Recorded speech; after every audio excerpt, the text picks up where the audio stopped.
The views expressed on Talk Real Solutions, hosted by Tyrone Thompson at talkrealsolutions.com, are the views of Tyrone Thompson and do not reflect the views of talkrealsolutions.com, YouTube, or etc.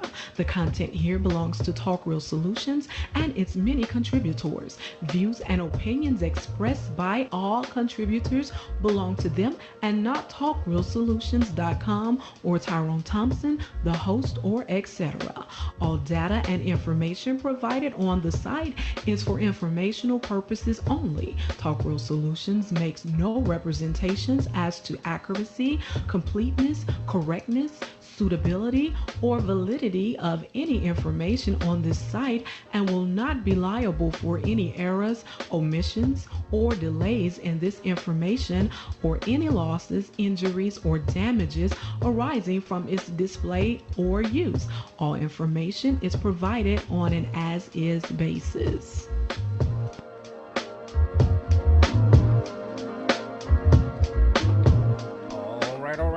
Welcome to the show. Welcome to the show. This is Talk Real Solutions, and I am your host tonight, Tyrone Thompson. I want to thank you for tuning in. Today is February the 22nd, 2024. And I want to invite you to the Talk Real Solutions YouTube page. There you can follow us and catch up on all the earlier episodes or the previous episodes that we've done. And if you want to join the conversation, all you have to do is call the number at 717-908-1834 and then hit the participant code at 917-324, and I'll open your mic and you can join the conversation. So I want to thank everybody for tuning in. Once again, we've been doing this for a long damn time, y'all. I have to give myself credit and pat y'all on the back for hanging in there and just listening to the conversation and participating. So I don't know how long it's been, but it's been a while that we do this, and we try to show up every week and have these conversations. Even if it is with a very small group of people, it's important that we talk about things that go on in our community and try to at least get this message out there to let people know and make people aware of exactly how certain people view this country, and we ain't all in line and with what all the narrative is. All of us don't follow these talking points and these narratives that everybody in politics or religion or whatever your viewpoint is. Everybody don't fall in line with that stuff all the time. We may lean this way or lean that way a little bit, but we don't take it hook, line, and sinker like the cultists do on the right. What's up, East Coast and Jermaine? How you guys doing tonight? So if you do want to participate, just call into the show, and you can see I labeled the show God, PolitRics, and Trump. Will it ever end? I'm supposed to put a comma there, I guess. My grammar. I'm a country boy. I don't. Let me put my little comma in there. I like to correct myself with the red marker every now and again. There's the comma. All right, there we got it. But anyway, will it ever end? Listen, this week has been very busy when it comes to right-wing politics, right? There was a couple of court decisions that were made, and there was a couple of court events. We had the Fannie Willis thing going on down there in Georgia, and then we got the Trump decision in New York.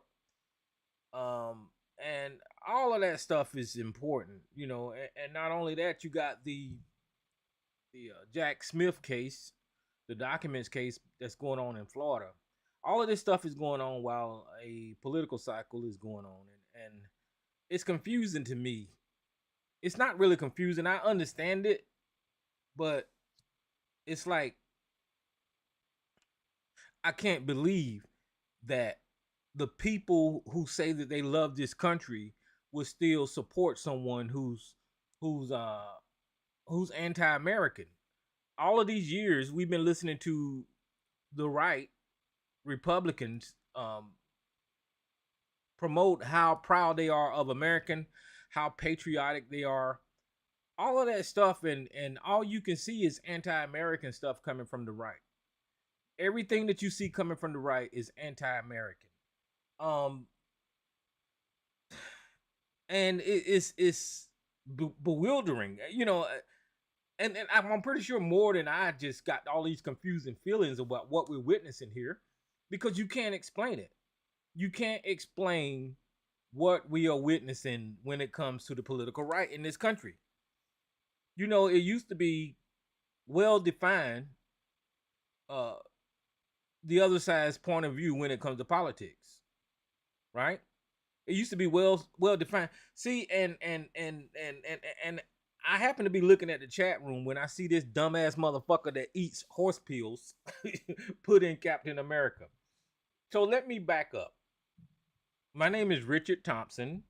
They call me Tyrone. I served in the Army for 20 years in America, defending this Constitution, these laws that we all go by. Okay? So it's not like I have any other place to live except for this country that I defended for 20 years of my life.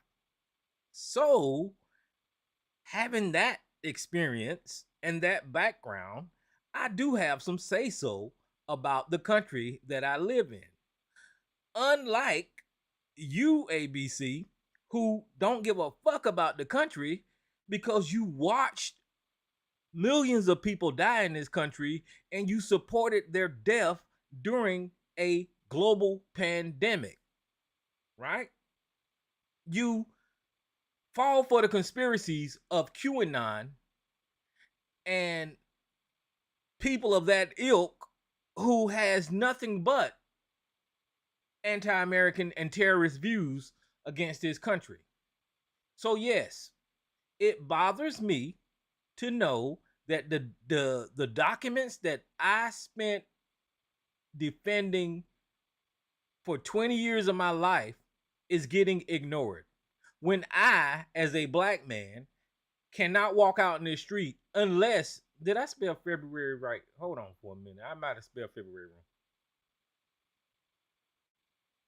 I spelled it right. But when I, as a black man, can't walk out in the street without being eyeballed, followed, questioned, and just not have the same rights as everybody else in this country. So yeah, it bothers me.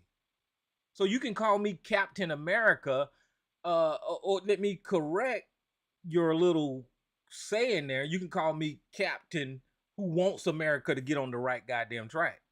So I'll be that captain. But my point is, I can't believe how these people who say that they believed in the Constitution, who say that who flies the red, white, and blue flag and call themselves patriots, right? And say that they follow the law and they're the law and order party, who say that black people, and you are one of them, ABC. When black people get in trouble with the police officers, you say all they have to do is comply, right? All they have to do is follow the law. If you don't break the law, then you won't get in trouble. I've heard that narrative my whole entire life, right? That is what y'all hurl at the black community. And that's why I'm pushing them back. And it seems like you looking at me as defending America when I'm actually saying live up to your own goddamn standards.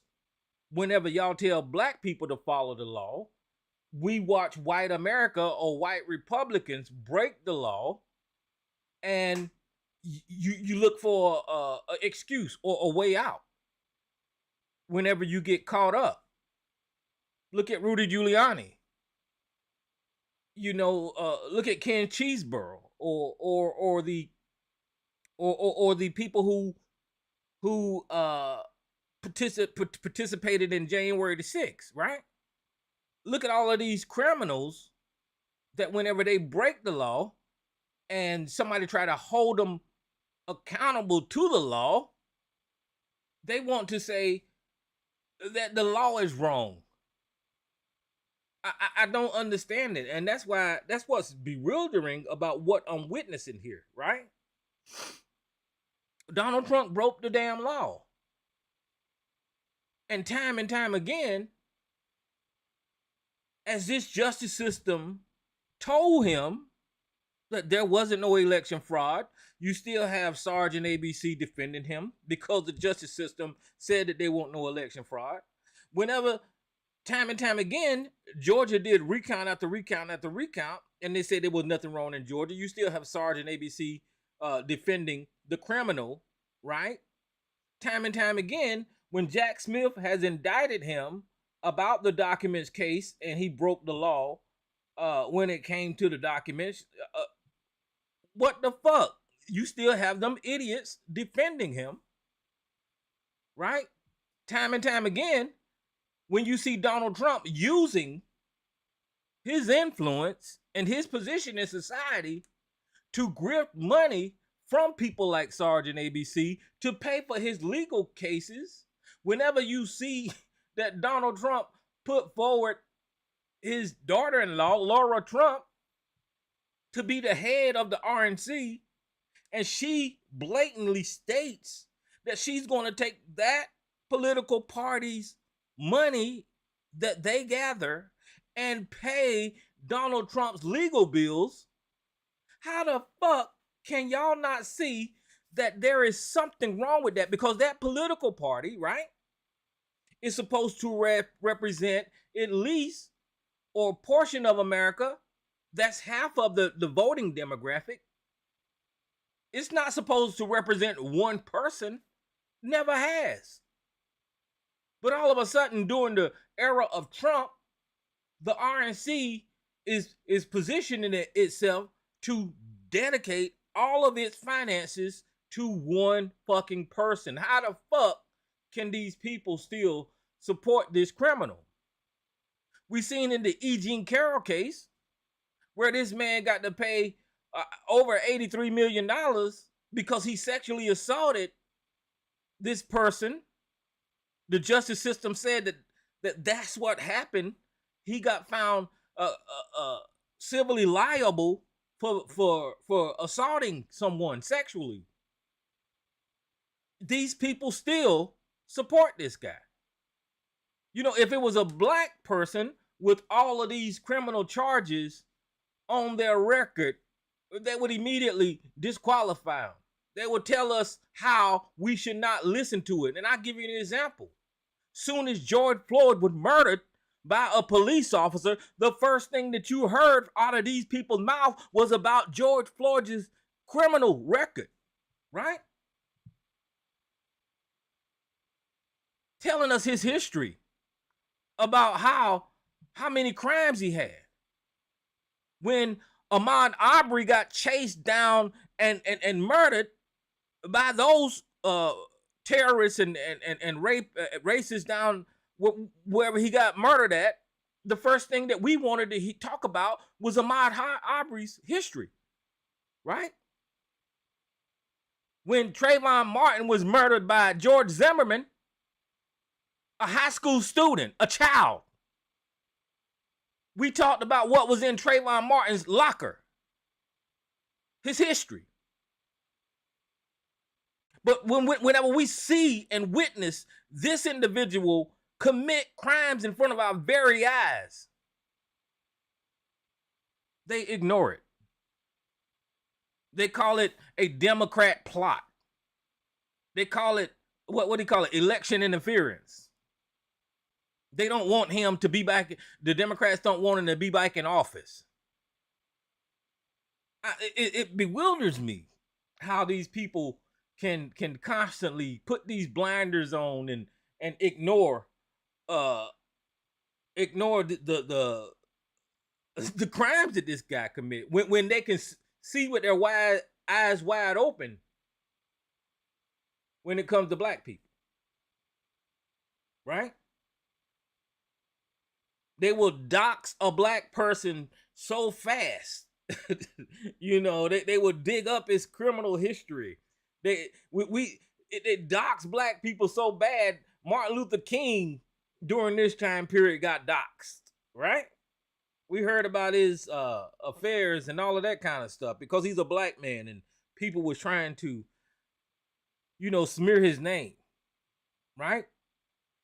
And speaking of that, I just want to wish you guys happy Black History Month. I don't do a whole lot of Black history content, but I hope you guys know that I support this month and all of it stand for, and all the history of our people that we gather during this month.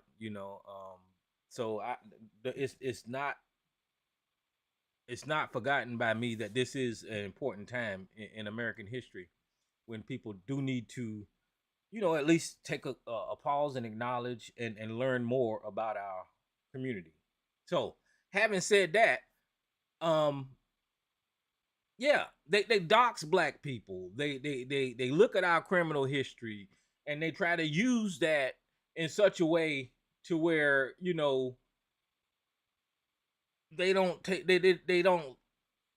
they take away our credibility and say that we are not qualified, right? So, having said that, this man got 91 fucking felony counts that he's indicted on. He's a fucking thug. He's lost court case after court case after court case. The political candidates that he support for the last couple of election cycles have not made it across the finish line. He's losing politically.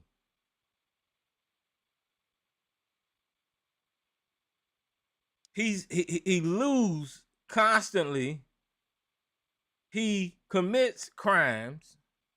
He buddies up to our fucking enemy, Russia.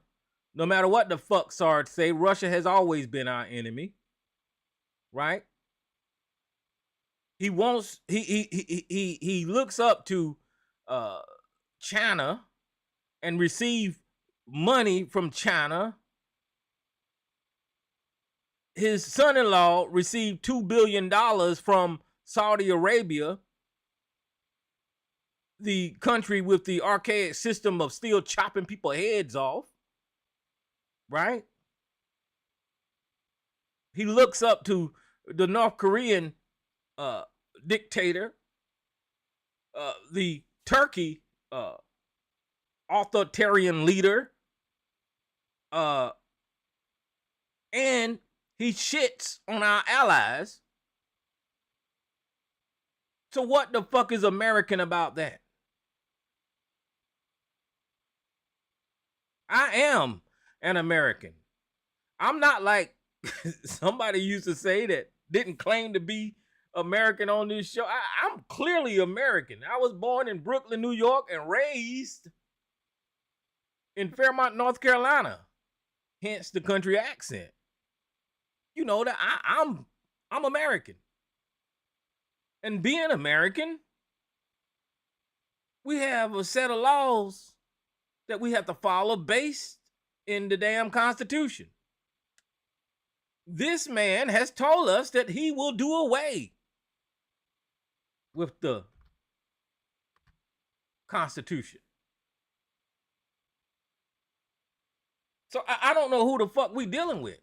We seen Tucker Carlson, a Fox News contributor, somebody that ABC listened to on a regular basis, just last week sit up and smooze it up with damn Vladimir Putin. Who the fuck are you, ABC? Comrade? Russia is not our fucking friend. Never has been. No matter what your right-wing propaganda talking points tell you, Vladimir Putin would like to see the end of American democracy. The freedoms that you now enjoy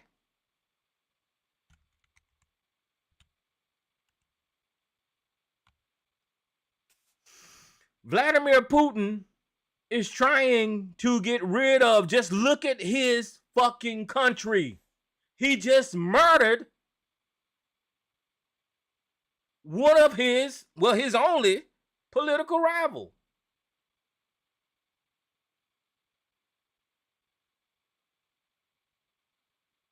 Do you hate democracy? Do these guys on the right hate democracy? Let's do a deep dive into that.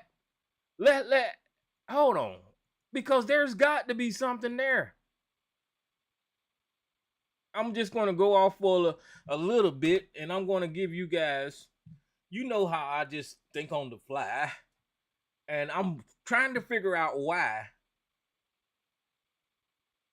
these guys would be okay with the redefining of American democracy or democracy, period. Right? This is Google's definition of democracy: a system of government by the whole population or all of the eligible members of a state, typically through elected representatives. A state governed by a democracy controlled of an organization or group by the majority of its members. And then we can click on Merriam-Webster's down here and see what it says. Government by the people, rule of the majority, a government in which the supreme power is vested in the people and exercised by them directly or indirectly through the system of representation, usually involving periodically held free elections, a political unit that has a democratic government, the principles and policies of a Democratic Party in the United States, the common people, especially when constituting the source of political authority, the absent of, what is that, heredity or arbitrary class of distinction of privileges. Okay. Do you guys hate democracy? That was my question. Now, for an individual living on this planet who loves freedom or something that we can consider to be close to being free, right? Democracy is the best thing going. Now, depending on how deep you go down the rabbit hole and what you define as being free,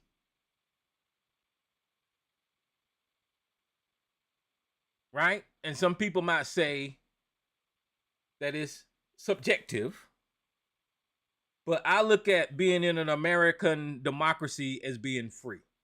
Okay? I can go where I want. I can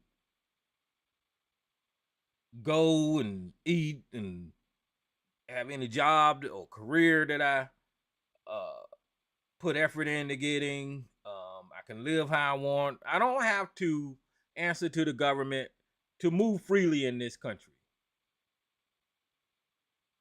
And my opinions that I speak are not monitored by the government. I am not silenced in any way. Unless it's extremism, and extremism should be silenced. But, you know, generally I'm free. So why would Sarge and ABC have a problem with democracy? Why would Sarge, let's look at number A. Why would Sarge and ABC have a problem with 1A, government by the people? Well, if you're living in a free society, in a democracy, it's not only, the people are not only white men. Guess who else the people include? They include black people. They include gay people. So they have a problem with democracy because it's all inclusive. Now I know y'all was saying, Tyron, where the hell are you going with this? Now, let's look at number 1B. A government which the supreme power is vested in the people and exercised by them directly or indirectly through the system of representation, usually involving periodic and free elections. Why would they have a problem with that? Well, they would not have a problem with 1B if it was only white men that was electing and investing in the government. But since you have black people and women and gay people and trans people investing in the democracy, now we have a problem. They don't like their democracy. They want to be in a authoritarian government like Vladimir Putin, where Vladimir Putin tells you who the fuck participates in the government. Right? Let me see what type of damn government Russian got, because I'm calling it authoritarian. If y'all know, type it in the chat room, but I'm Googling. I'm Googling over here. I don't, they full of shit. Because the way they describe it on Wiki, it says Russia is a democratic, federative, law-based state with a republican form of government. I don't know what the fuck that means. He's a dictator. He's a fucking dictator. Okay, those people in Russia are not free. It's not free when you don't have free media to report on the government. It's not free when you have the media getting executed in that country for reporting the truth, right? So they want to be able to control the narrative. And here's the kicker. Here's the kicker. The narrative that they want presented, and that's why I titled this show this way, is that I put PolitRics, God, and Trump. The narrative that they want to be in charge is the Bible. That's the fucking narrative, because of these incels. Listen, because of these incels and these men who want submissive women. And that's exactly what the fucking Bible tells them to do. They don't want no promiscuous women out there talking to men and having date after date after date. They want they young, fresh, tender virgins. You know, just like the Bible said that they are promised or they're due. You know, that's what they want, right? And they want to control women, just like the Bible tells them that they can do, which is control women, right?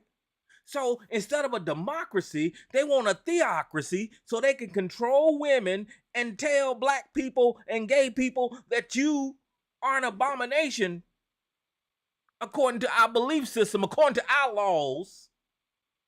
You're not supposed to be here. And we got a right to tell you when and what to say. This is what they want. Let's go ahead and call it what it is. This is what they want. And you say, Tyrone, you stretching it with this religious shit, right? Well, I'm not stretching it with this religious shit, because in Alabama, just this week, let me see if I can get this pulled up. Hold on.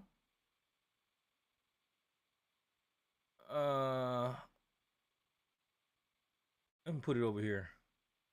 In Alabama, just this week,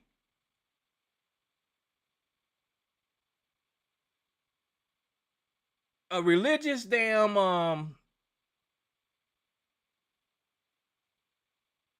Chief Justice, because of his religion, just ruled that embryos was humans.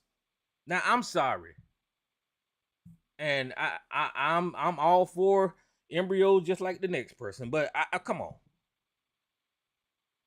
Why is that important? Because the in vitro fertilization, where you can freeze your eggs and get pregnant whenever the hell you want to, is now outlawed in Alabama.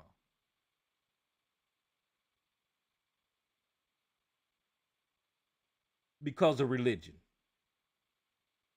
Now, I talked about religion years ago, and I told y'all the evolution of what would happen if we were to be ran by a theocracy in government. And that is what we're witnessing from the right wing of America right now, because they're allowing Christianity, white Christian nationalists, to run the goddamn country, to implement policies in this country. That's what you're watching on the Supreme Court whenever they roll back Roe versus Wade. You watched a right-wing Christian nationalist Supreme Court decision take away the rights of women in this damn country. So now it's trickling down to the states, to where this religious ideology, their God, their Bible, their doctrine, is dictating the way the average American lives.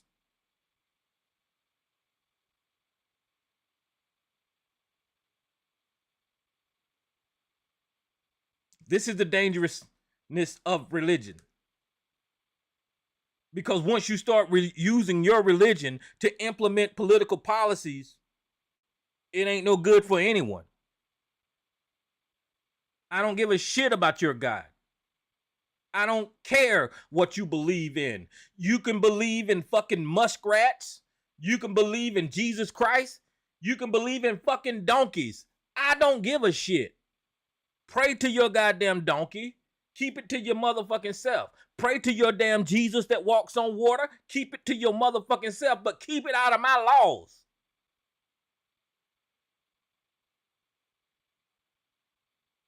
And the decision in Alabama is some bullshit. I can't get pregnant.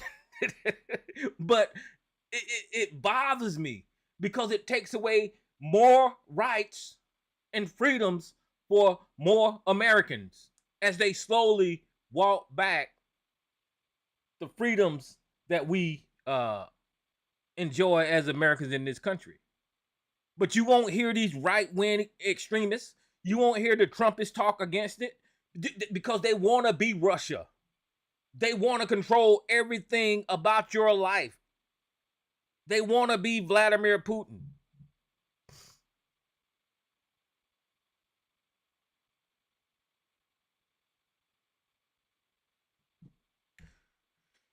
It kind of bothers me.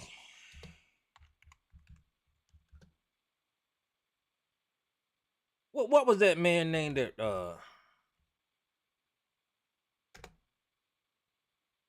Alexia Navalny? It kind of bothers me to see um a event like the Russian guy Alexander, what is it, Levenko or Navalny? What was his damn name? Alexia. Okay, here you go. Right here, I got it. I'll share this. And Vladimir Putin calls his country Christian, which is a damn lie.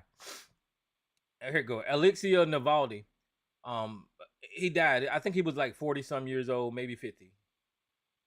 In Russian gulag, in a Russian prison. He was 47, and he was the strongest voice against Vladimir Putin. I think that he wanted to bring democracy back to Russia, because Russia, I don't know if y'all knew it or not, but Russia was a democracy before Vladimir Putin. What was that man named Gorbachev or whoever the fuck he was? He was a drunk. But Russia was a democracy before Vladimir Putin, and Vladimir Putin turned it into whatever the fuck it is now.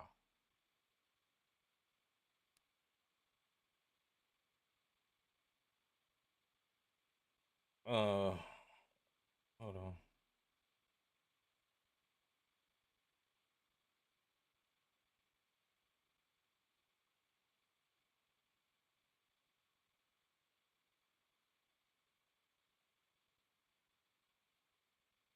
Oh, I'm sorry, guys. I had to text right in the middle of my thought. All right. So yeah, Vladimir Putin turned it into whatever it is now, so he can gain power and control and have all the oligarchs and his rich buddies just try to run the world and take over countries like he's trying to do over there. And I then forgot the name of the country that he's trying to take over. So this is what these guys want. And I started out telling you about Vladimir Putin because we listened to year after year of ABC play Tucker Carlson on these airways, promoting Tucker Carlson's right wing extremist, white replacement theory, and extreme views about America, anti American rhetoric. Tucker Carlson finally made the next step in his conversion to being anti-democratic and anti-American, and he actually went over and sat down and had an interview with Vladimir Putin, kissing the ring of one of the world's worst dictators.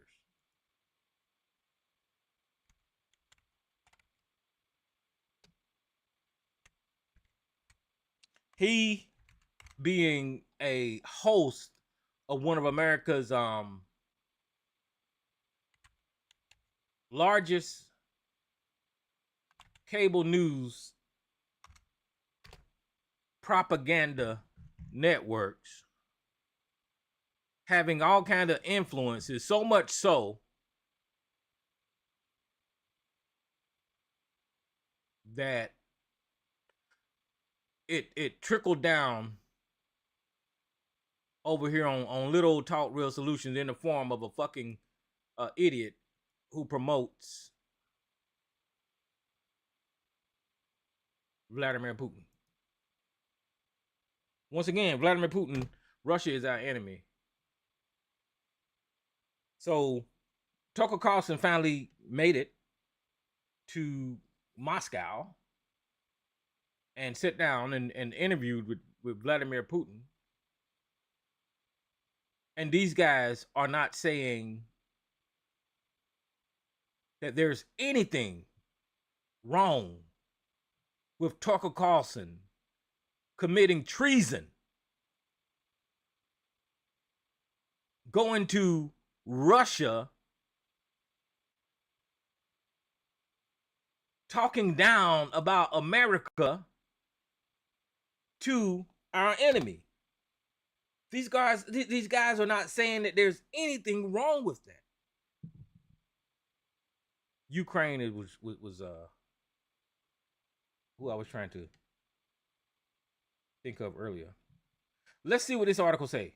Putin sat down with Tucker Carlson and lectured him on the war in Ukraine.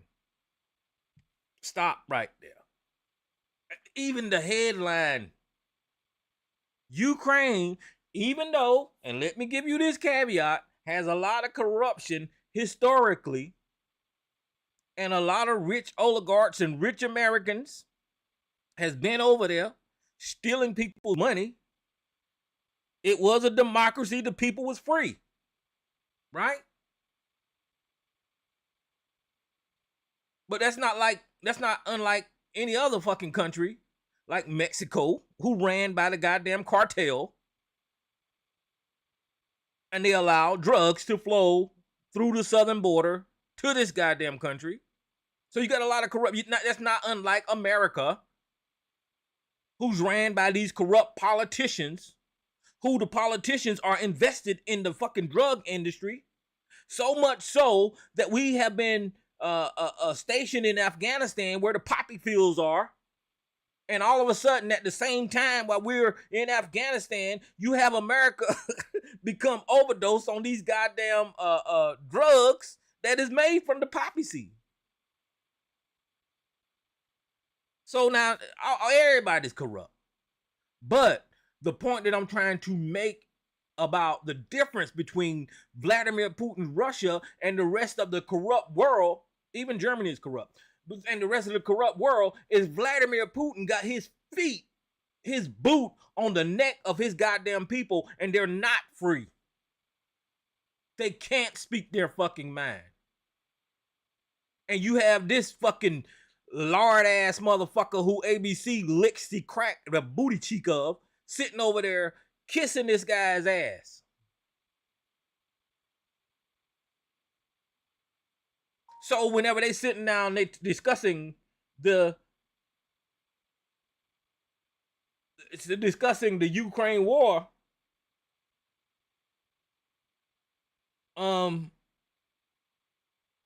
Guess what point of view Tucker Carlson is taking, right? It's not pro-democracy. It's pro-authoritarian, okay? I can guarantee you that. When Tucker Carlson sat down with the Russian president for more than 2 hours long interview at the Kremlin this week, both men had something to gain from the rare and highly publicized exchange. For a Russian president who is mired in a war, it was a chance to speak at length and deliver a world according to Putin narrative to the Western audience. It was a chance Tucker Carlson, the fucking traitor, the treasonous piece of shit that used to work at a treasonous propaganda network, Fox News, gave the fucking world's biggest dictator a chance to spew a world of according to Putin narrative to the world. For Carlson, who's trying to rebuild his personal brand after being ousted from Fox News last year, it was a high profile get and a chance to steer the Russian leader towards some of his own talking points, which resonate with mostly conservative viewers. Tucker Carlson talking points while he's sitting there kissing the ass of the world's most fucking goddamn terrible dictator. His talking points resonates with the conservative viewers as he's kissing the ass of the Russian president. I didn't say that. This fucking article did. For Carlson, who is trying to rebuild his brand. Okay. In the interview, which was aired early this morning in Russia, was posted on X. That's another goddamn platform where Elon Musk is not a fucking American. He's a racist ass goddamn Australian who took one of America's greatest fucking social media platform and he fucking destroyed it and turned it into this fucking racial goddamn social media talking point. That's what you get with rich white men. There was talk of the U.S. government cover up and what it's like to be a Christian. Here we back at that theme again. And a world leader who sometimes required the use of deadly force. But what Putin really wanted to talk about was Ukraine, why he thinks Russia is entitled to the territory, and why the country shouldn't be blamed for launching the war.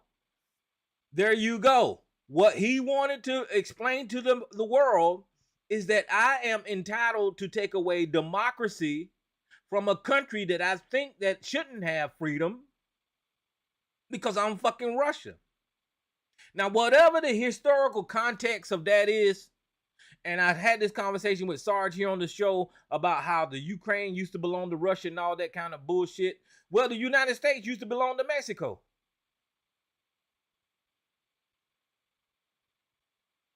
Right? Or however the fuck the lines got drawn, because the United States wasn't always here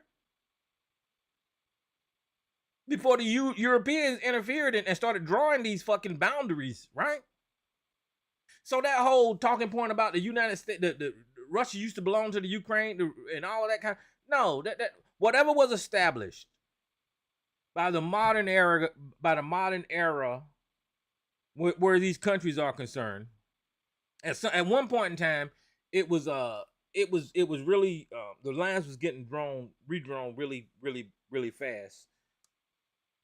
Just like fucking what's that place where the Jews is? Israel. Hell, that motherfucker ain't supposed to be there. That motherfucker is not supposed to be there.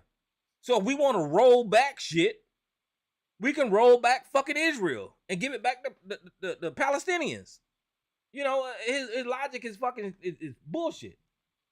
Okay, Carson didn't press Putin on the fact that he is a wanted international criminal for war crimes in the Ukraine, or that he tried to silence his domestic critics by imprisoning them or threatening to do so. It doesn't really look like an interview. It's more like a lecture to a freshman. And Sergei Sanovich, a fellow at Hoover Institute of Stanford University in California, where a part of his research was focused on the disinformation and censorship. Putin is skilled propagandist.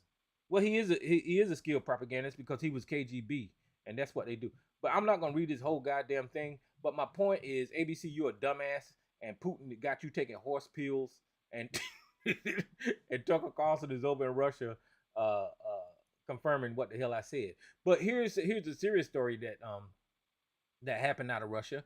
Is, like I said, Alexei Navalny. I don't know how to say his name. He died this week, I believe, because Vladimir Putin killed him.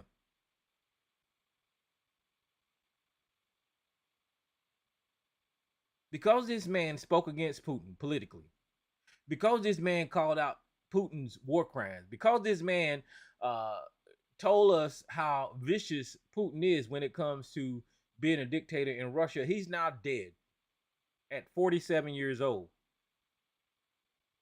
And they will not release this man's body to his spouse because clearly there was some foul play going on there. Clearly there was some foul play going on there. And this picture right here, I'm going to see if the video will play. This $36 gadget cleans any bathroom in 5 minutes. It's a new handheld scrubber that's already being...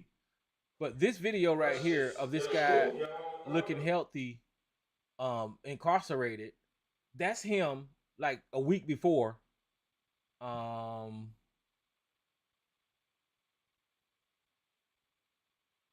week before he was killed. So as you can see, he's standing up talking, he's laughing with the guards and all that kind of stuff, and there was nothing wrong with him. So they had to kill this man.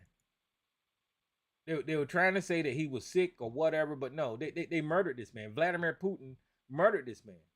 And why is that significant? It's significant because the United States government has fucking goddamn pansy-ass people who is promoting Russian propaganda to our citizens, and they're not being corrected, and they're too dumb to correct them goddamn selves. What's another example of what I'm talking about? Well, another example of what I'm talking about is the Biden impeachment. The Biden impeachment, I don't know. Another example of what I'm talking about is the Biden impeachment. The Biden impeachment fell on his ass today.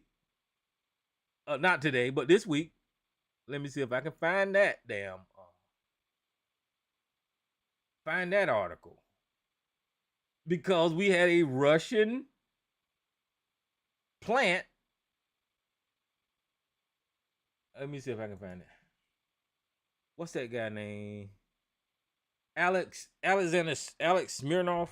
Alex Smirnov. I don't know. Oh, Smirnov right here. Okay, so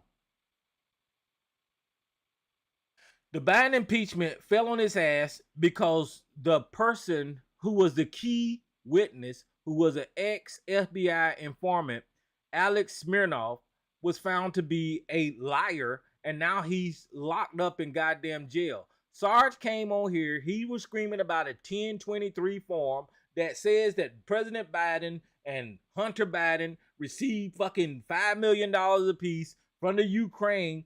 All of that information came from Alex Smirnov, right? Okay, so the ex-FBI informant accused of lying about the Biden is locked up. It was a lie. All of this shit that brought on the Biden impeachment and the Hunter Biden laptop, all of that shit fell on fucking Smirnov and another person that was sent to jail. And Smirnov is locked up because he got found to be lying. He said a former FBI informant charged with making up the multi-million-dollar bribery scheme involving President Joe Biden and his son Hunter Biden and the Ukraine energy company had contracts with official affiliates with Russian intelligence, prosecutors said in a court Tuesday. So why am I bringing up Russia again? Because this guy, Alex Smirnov, was working for fucking Russia. Tucker Carlson, he was working for fucking Russia. ABC, He was working for Russia, Sarge. And y'all guys listen to Fox News. You listen to goddamn Tucker Carlson while they sitting up there letting Vladimir Putin pat him on the head and send him to America with all this bullshit. And we have to fucking debate this dumb shit. And y'all ain't got enough sense that an ant has to figure this shit out yourself. This guy was a fucking goddamn plant from fucking Russia. And he had the right wing of America try to impeach an American sitting president based off of information that came from fucking Russia. Oh my goodness. Listen, let me say this one more time. The American president is facing impeachment charges because Vladimir Putin put the battery in the back of a so-called informant to feed information to American politicians and to try to bring down the presidency of the United States of America.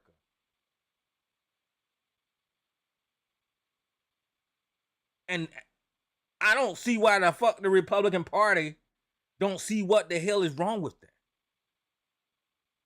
I don't get it.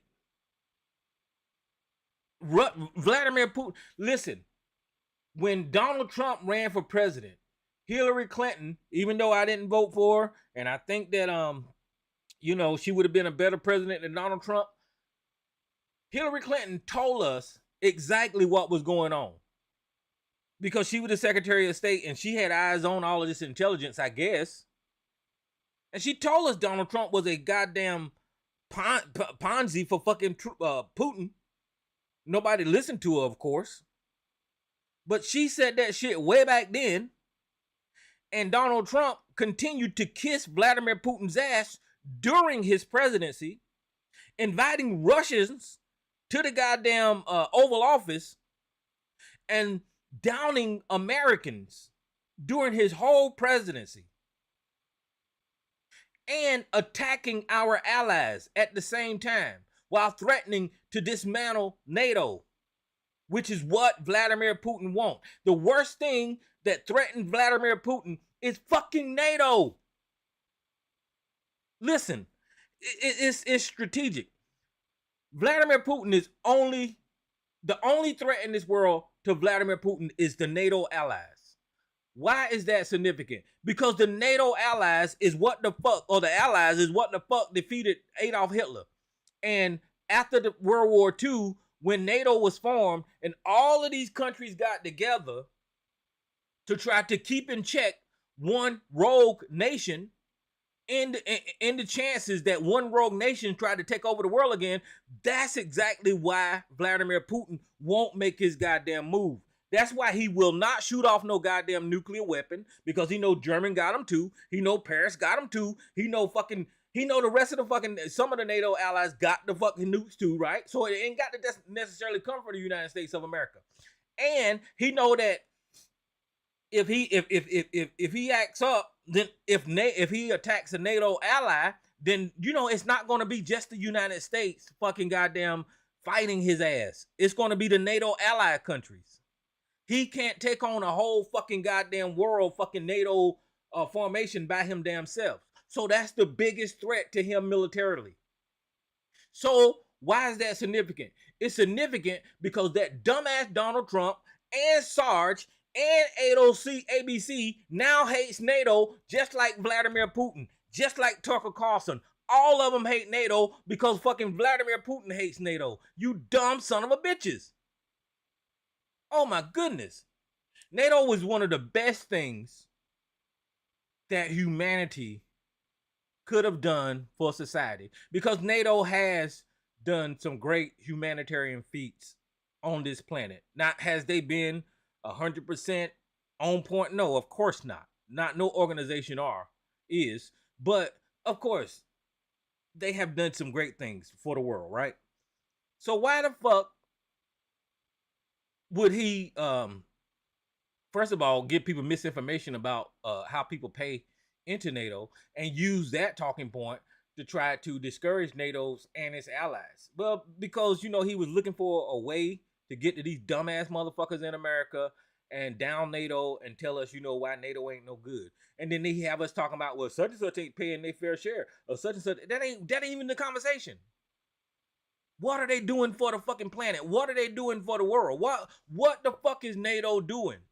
So you go look at them blue trucks of the United Nations and all of them people that they sent all over the goddamn world for humanitarian fucking they're doing a fucking lot.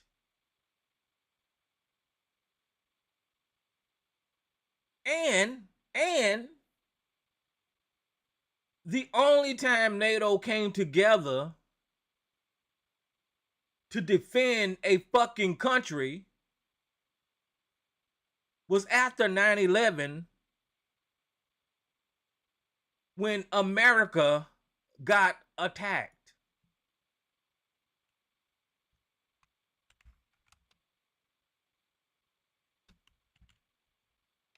So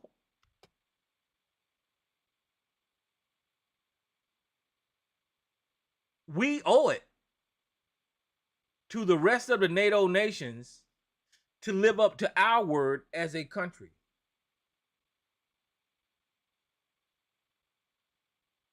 That's what it says right there. Article 5 of the NATO treaty or whatever provides that if a NATO ally is a victim of an armed attack, each and every member of the NATO alliance will consider this an act of violence as an armed attack against all members and will take actions it deemed necessary to assist the ally attacked.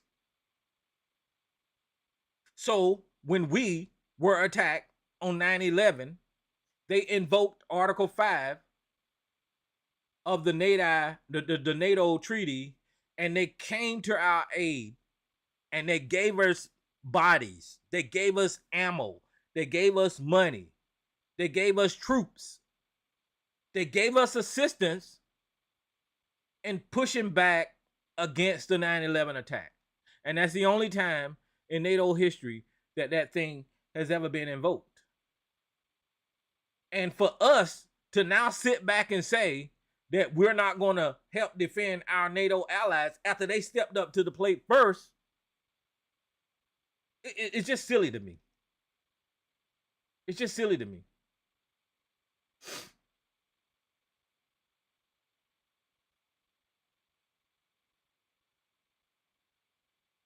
All right, so that I know I got off base here because there's so much going on. What else is going on? One more thing. I told you about the embryo thing in Alabama, right? Did I? Yeah, that's from the right wing Christian nationalists. But just to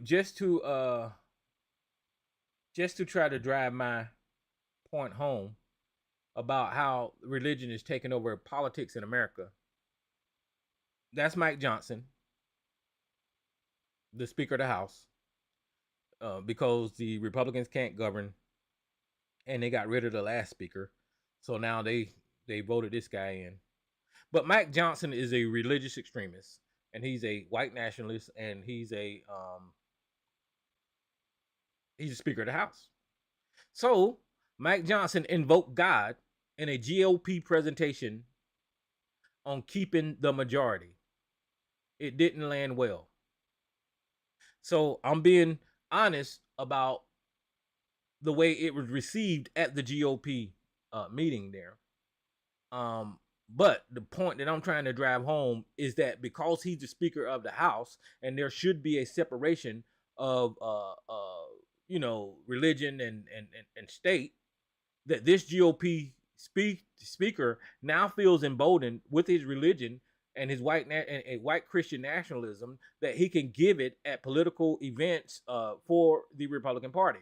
It says Mike Johnson invoked God at a GOP presentation on keeping the majority, it didn't land well. The speaker delivered a presentation that, while ostensibly about holding the majority this fall, it took a notable moral turn, according to two people in the room. Speaker Mike Johnson delivered a presentation at a weekend GOP retreat.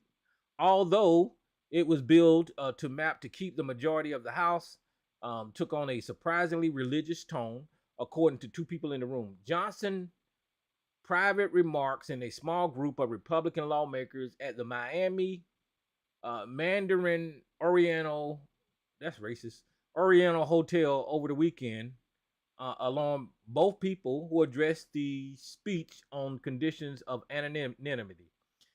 Rather than outlining the specific plan to hold and grow the majority, these people said Johnson effectively delivered a sermon. The Louisiana Republican showed slides to the member of his elected leadership team in a bid to tout the party's prospect to hang on. I haven't read this first. Usually I read it. Let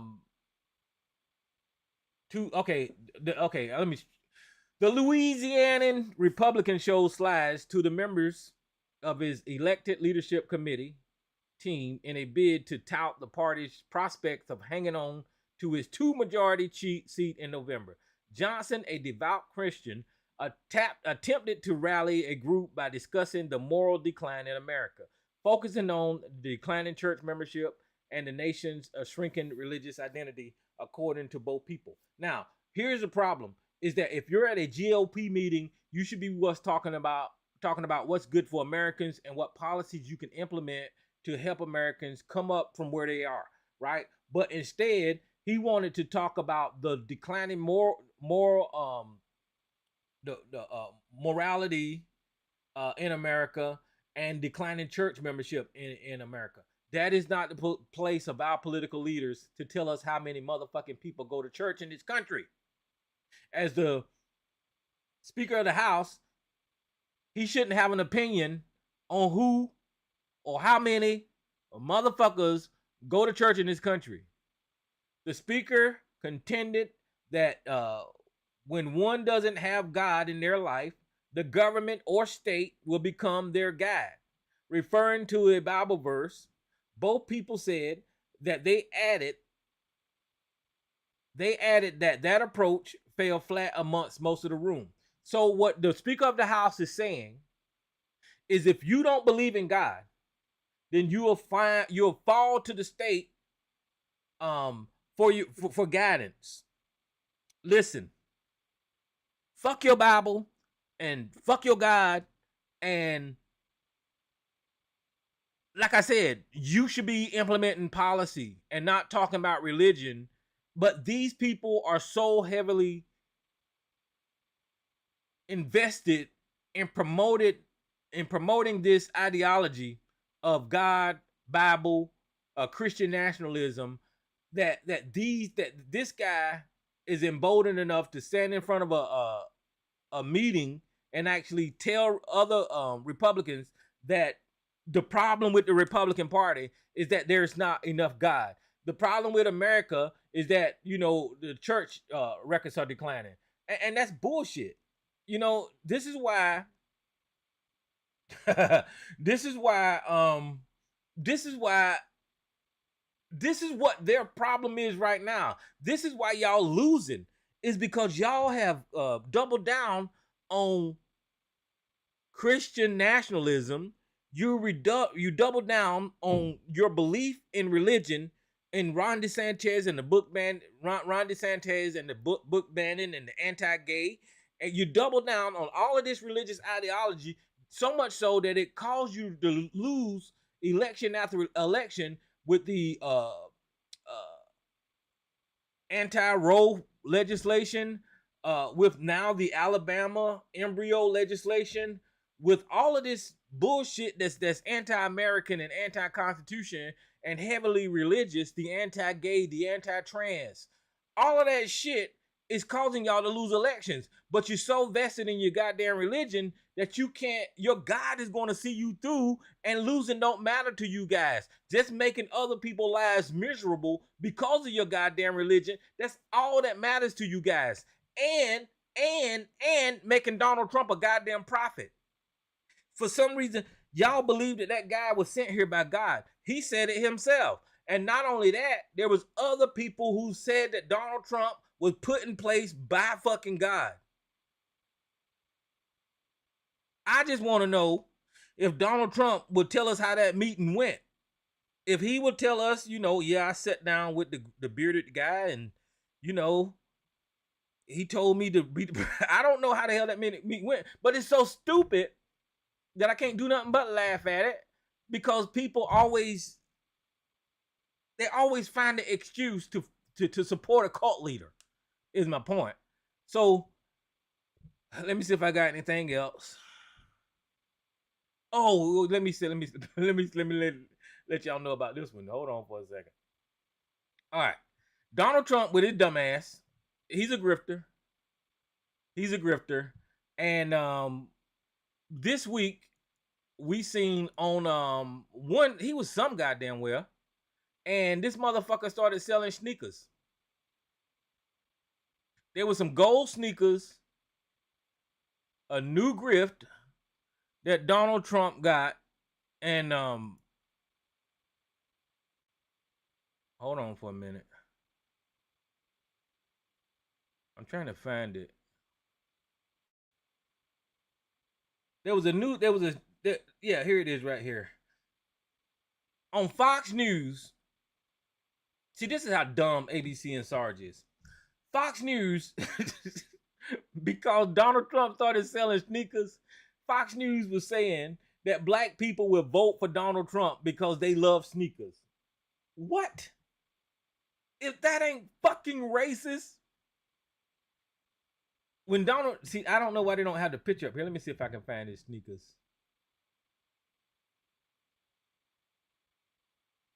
Trump sneakers. And they're some of the ugliest motherfucking sneakers that I'm not no sneakerhead. But there it is right there. It looked like some damn crazy okay, I got the Black History thing over. I'm gonna move it down a little bit. Maybe y'all can see it. Y'all don't need to see it. Let me move that Black History thing.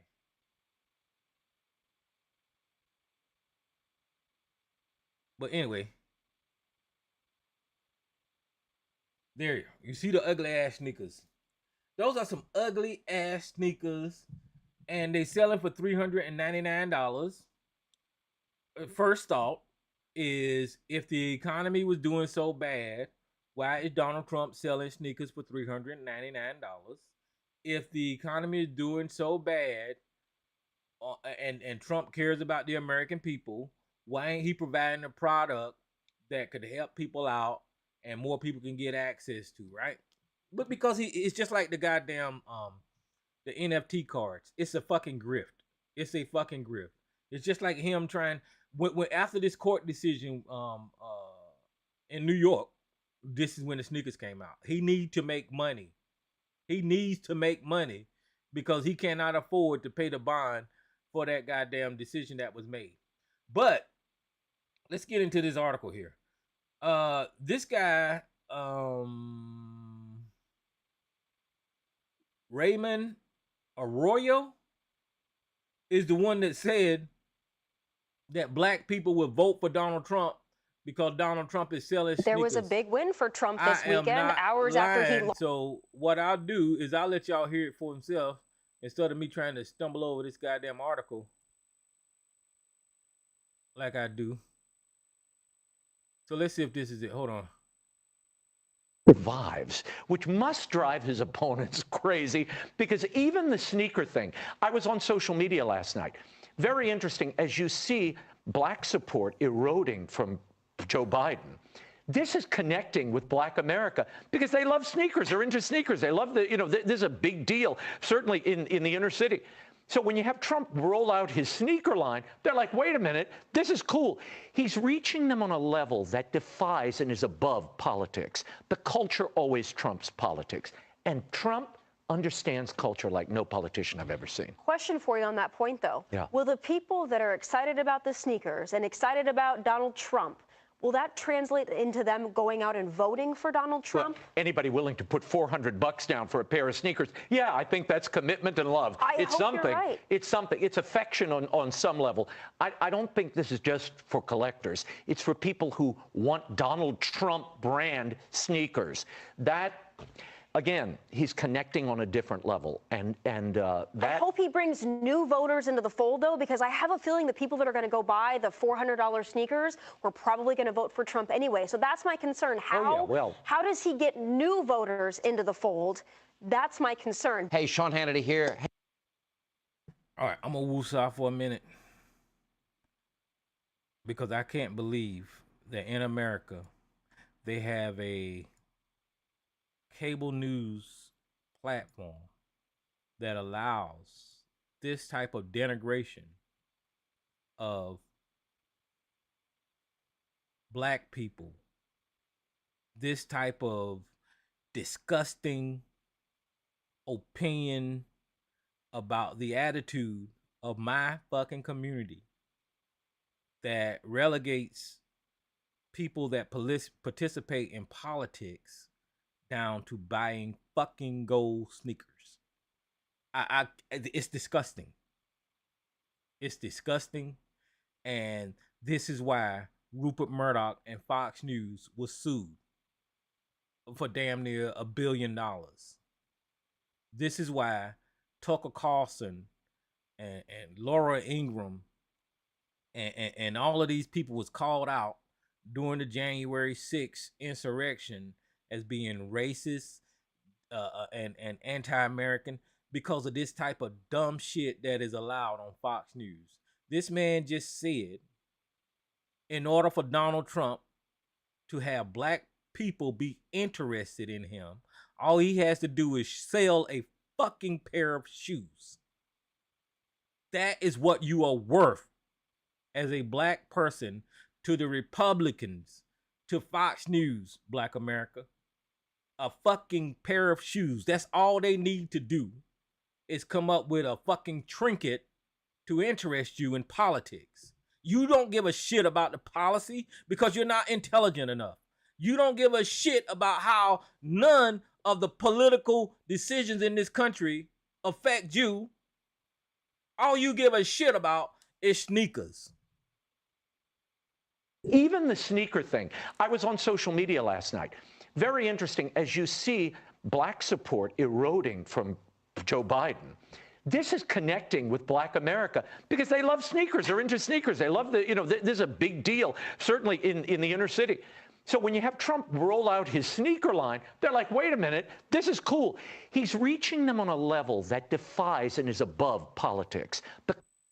Donald Trump is reaching black people with his fucking gold fucking shoes for $400 goddamn dollars on a level that defies politics. You cannot make this shit up. This is a racist motherfucking network. I've always said it. And this guy just proved it. And Donald Trump, you can take them shoes and shove them as far up your orange ass as you can get them. It's nuts. Who's this unknown caller? What's going on? What's up, Jay? What's up, Miss Elisa? How you doing tonight? Uh-oh. Oh, I'm sorry. Can you hear me? I had you on pause. Oh, yeah. I can hear you. I don't watch Fox News, so I hadn't heard that, Tyrone. But that is just, oh my God, that is such a disgrace. Now, we all knew with these sneakers, the average person with a little bit of discernment skills, what these sneakers and stuff, once he can get up to quick money, like you said, he's trying to get up that bond. But for people to actually come out and say that the black community, what did he say? That he did this because we're excited about it. And this is going to gold sneakers. Gold sneakers.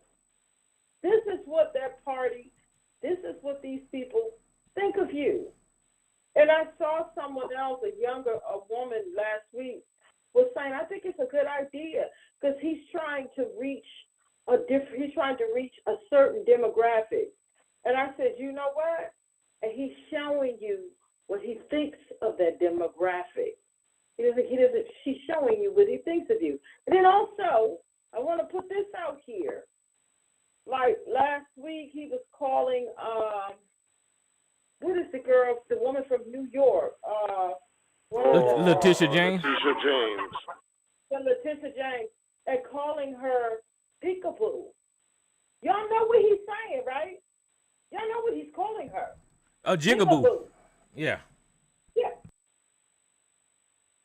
And this is what this man, he's openly out here calling people. Well, I know our community does it. Well, I'm not going to say that. But as it relates to black women, he's openly calling this black woman. Now, maybe if it was a black man, the community would care a little more. But he's outwardly calling this woman a jigaboo. And the people don't seem to care. I mean, this is just completely insane. It's insane. It's insane to me. Crazy. Yeah, I mean, it's sad the way this thing is going down. As far, I don't know why the Republicans are continuing to double down on and dig themselves further and further in the hole. That's it. They sign up. They signed up. That's it. It's like they got the tattoo. They got the what is it? What they do to the cows and shit. Yeah. They already branded them. That's it. They it's too late. They've signed that contract. There's no turning back. And in their mind, it's like, for the ones that know that he's wrong and he's off and everything, they're like, we're going to ride the train with him. We got to ride it. We already, because they don't want to look bad, and they want to keep denying and make the other people think, or those that don't agree and those that see different from what they're seeing, and trying to make it seem like, he doesn't mean that.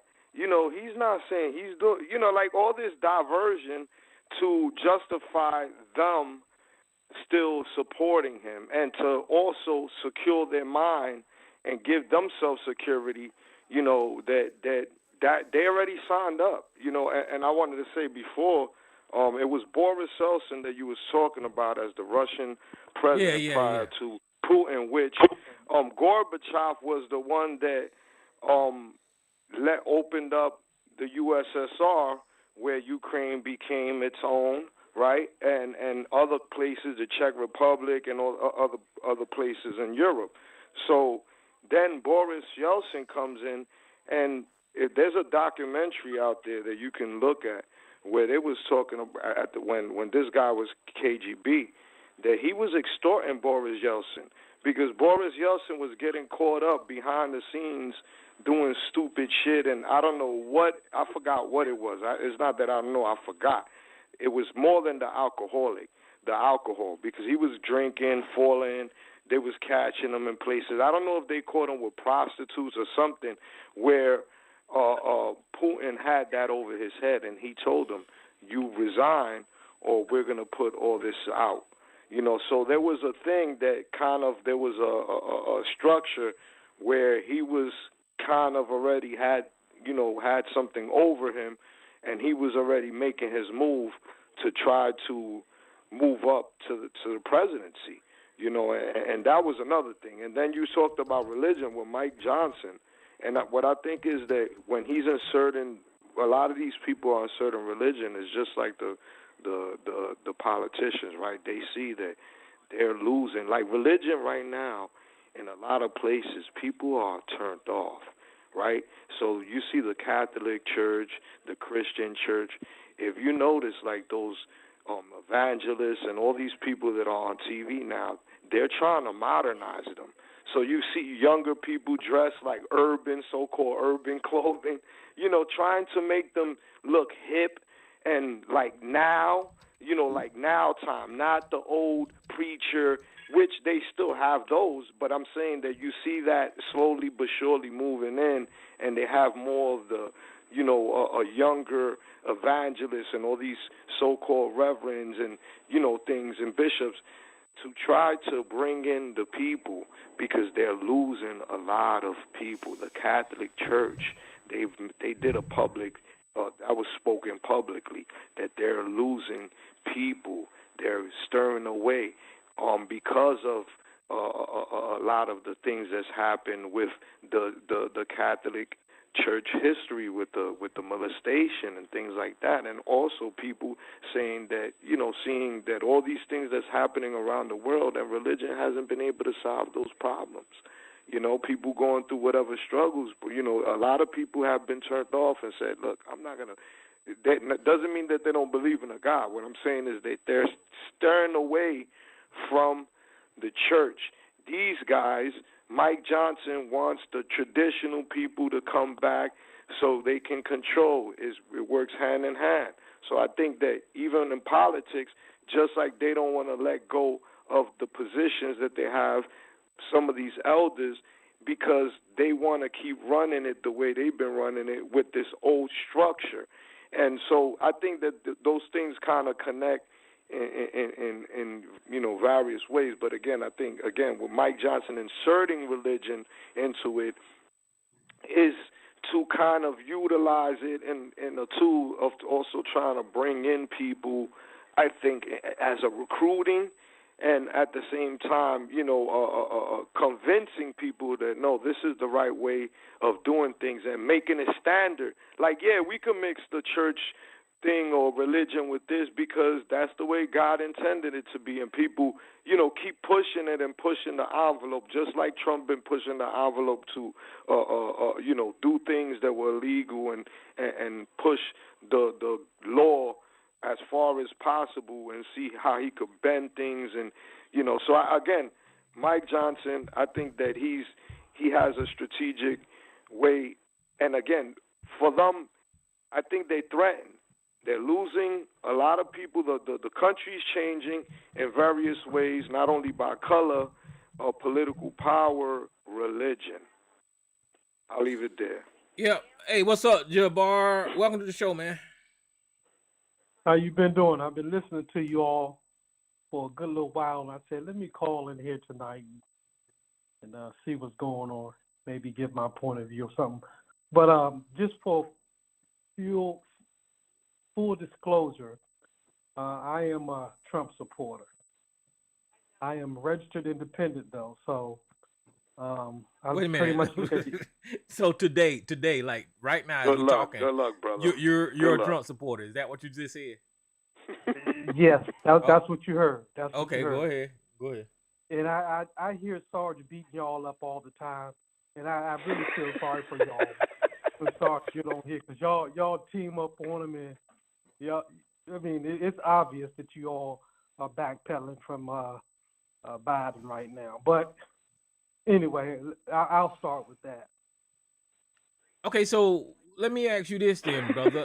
I mean, you don't see any of the stuff that's going on with Donald Trump, none of the crimes that he committed, and I mean, you really don't take that stuff seriously?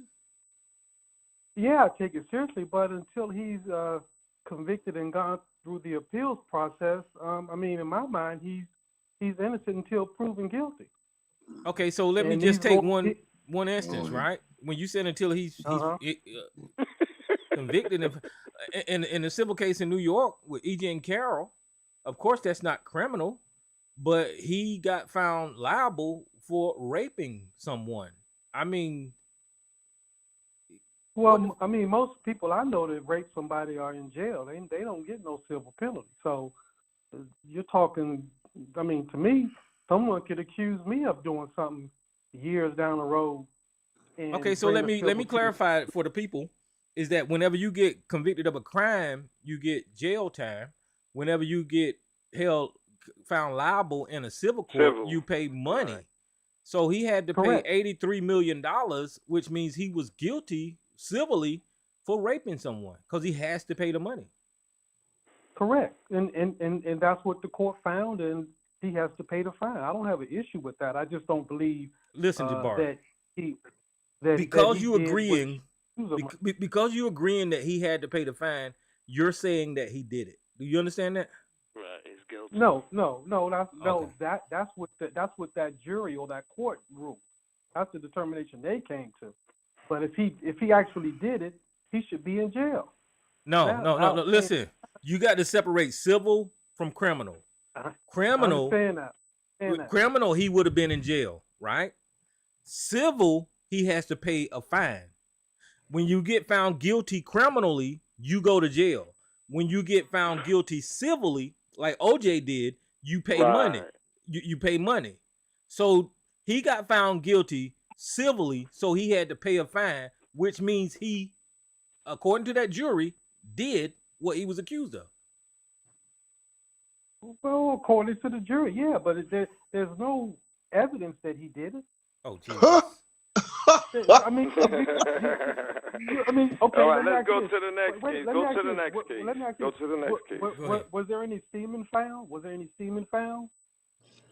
No, but He's stuck in. there was witnesses. Was there a rape kit? Wait a minute. Was there a rape kit turned in? You're talking about criminal evidence, right? But there was witnesses. Yeah, I'm trying to tell you, there was witnesses that that testified that when the event happened, that she called them and she informed them what had happened to her, and those witnesses, and along with Trump's behavior, kind of found him liable for what he did, because not only did those witnesses, Donald Trump was demeaning that lady for no damn reason, and it was like whenever Donald Trump got showed a picture of E. Jean Carroll and said that she wasn't his type, she was his type because he got her confused with his wife, ex-wife. Correct. Okay, so you ain't gonna move on that one. Yeah. No, Move to the next one, Tyrone. What's the next case? Yeah. He just got found guilty No, of he the won't. taxes. He gone. This dude gone. Bro. The next one. We could move So on. what about him having to pay all the money in New York for his business practices? Right. Something plus. Go ahead. Well, the only thing I disagree with for the most part is the amount of the fine. I think it's excessive. For one. Okay, so you agree that he broke the law and manipulating his taxes and all that kind of stuff?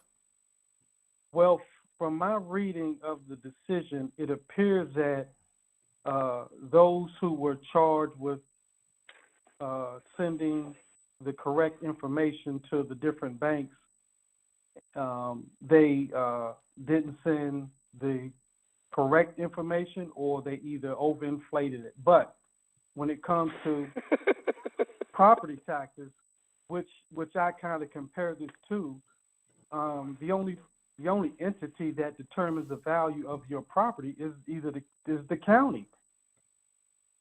Okay. And to me, I disagree with that. Okay, so look, I'm gonna take you back in time then. What about Trump University? I mean, he got found. He had to pay them people back. Well, that's the law. That's what he has to do. He paid it. But he was robbing people of their money because he was selling this fraudulent thing, which was the. Well, go ahead.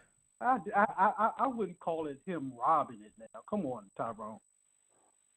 You said overinflated, but what they did was she calculated, the AG calculated all the money that he had to pay with plus interest. So that wasn't a number that she just threw out there. You know, a lot of people are under the misconception that she had just threw a number like, oh, you know, he got a lot of money, fuck it, let's just get 400. No. She did her homework. She said, okay, this is what he's gonna pay, and this is with interest. That's what you owe, not her. You owe the state. You owe the state money. She's not getting that money in her pocket. Go ahead. Okay. So, what makes her qualified to assess the value of Trump's properties? That's her job. By getting appraisers and getting the people that are known in that field. So what they do is they'll get people to make the calculations and estimate all that. You think she's just gonna make up a number? She gets somebody that knows that, and they'll do their research, and then they'll come back with the numbers. Okay, so the banks are not responsible for doing their due diligence when it is their money that they're lending? No. Yeah, but there was two different things happening. It was one thing. Wait. There was something going on with the bank, but there was also he was lying to the state with the taxes. So there's two things going on. He's lying with the banks, and he's also lying about the properties as well to the government. You see what I'm saying? Do you understand? I hear what you're saying, but I'm not aware of him lying about any taxes. But I'm open to hearing your position on that. Well, again, this dude right now he's on. Yeah, Mama's boy, because I know you are here. Go ahead, speak, brother. Well, no, I was calling to talk about something totally different. Somehow it morphed onto this dude. This dude he's lost. He's lost. He's gonna come up with an excuse every time. It may not even be for real. It may just be part of the argument context. But I'm listening to y'all talk to him, and you know, if I'm to take this guy serious for what he's saying, you, sir. I don't forgot what your name was. Say that again. Jabbar. You can call me Jabbar. Jabbar. Yeah.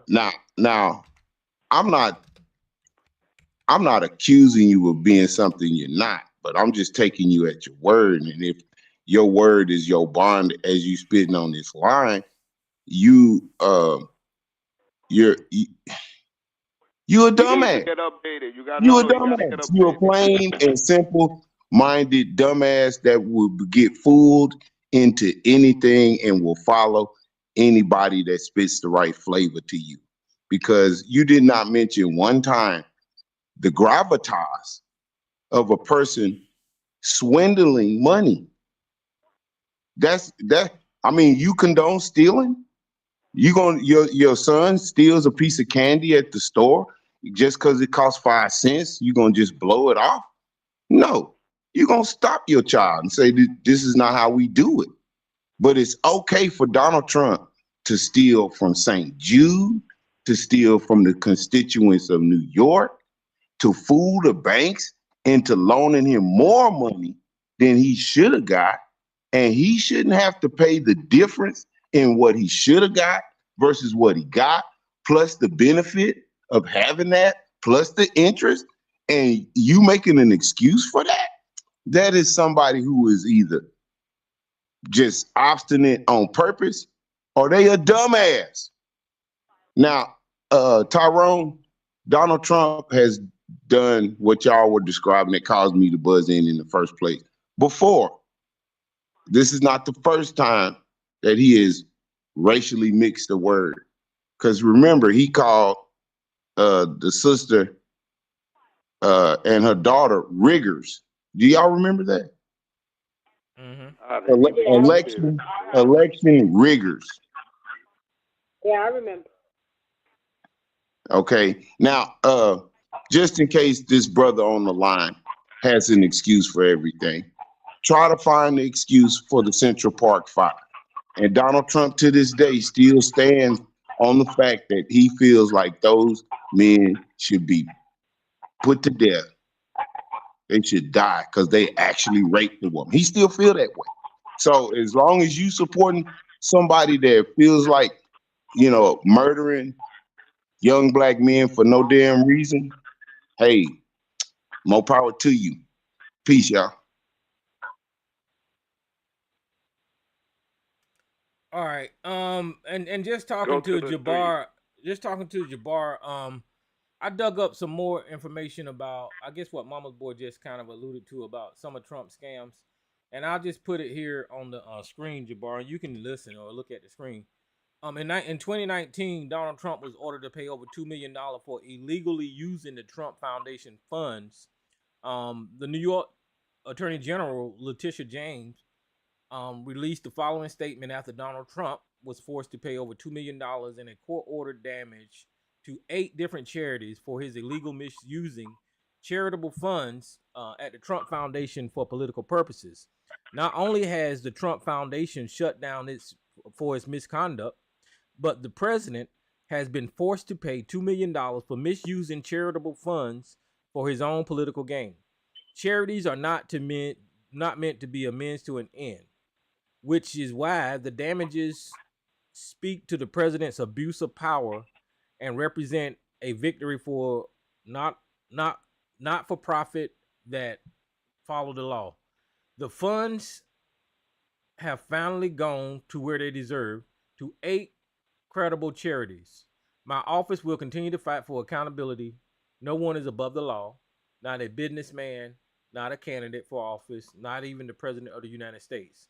As a part of the resolution lawsuit announced November the 7th, Trump was ordered to pay $2 million or $250,000 apiece to 8 different charities. These charities are the Army Emergency Relief, the military, the Children Aid Society, City Meals on Wheels, Given Hour, Martha's Table, the United Negro College Fund, Black people, the United Way of National Capital Area, the United States Holocaust Museum, Jews.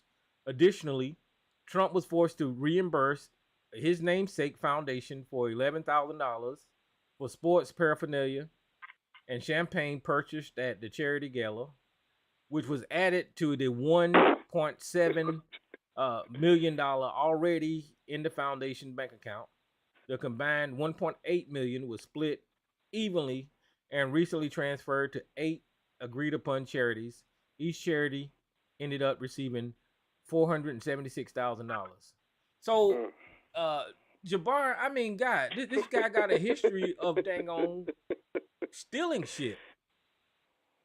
I mean, well, again, go ahead. Again, you call it stealing. If he committed the crime, he paid the fine, and I don't have a problem with that. Wait a minute. If I rob the bank and pay them back, it's okay with you? Did you do your time? I did my time, and I paid the bank. Okay. Is it all right for me to rob that bank? Right. Now, those were your words. I never said it was all right for anybody to rob the bank. But if you rob the bank, you do the time, then you come back out. You paid your debt to society. So I'm free to go rob it again. You could rob it anytime you want, regardless of whether you robbed it before. When do you not want his ass?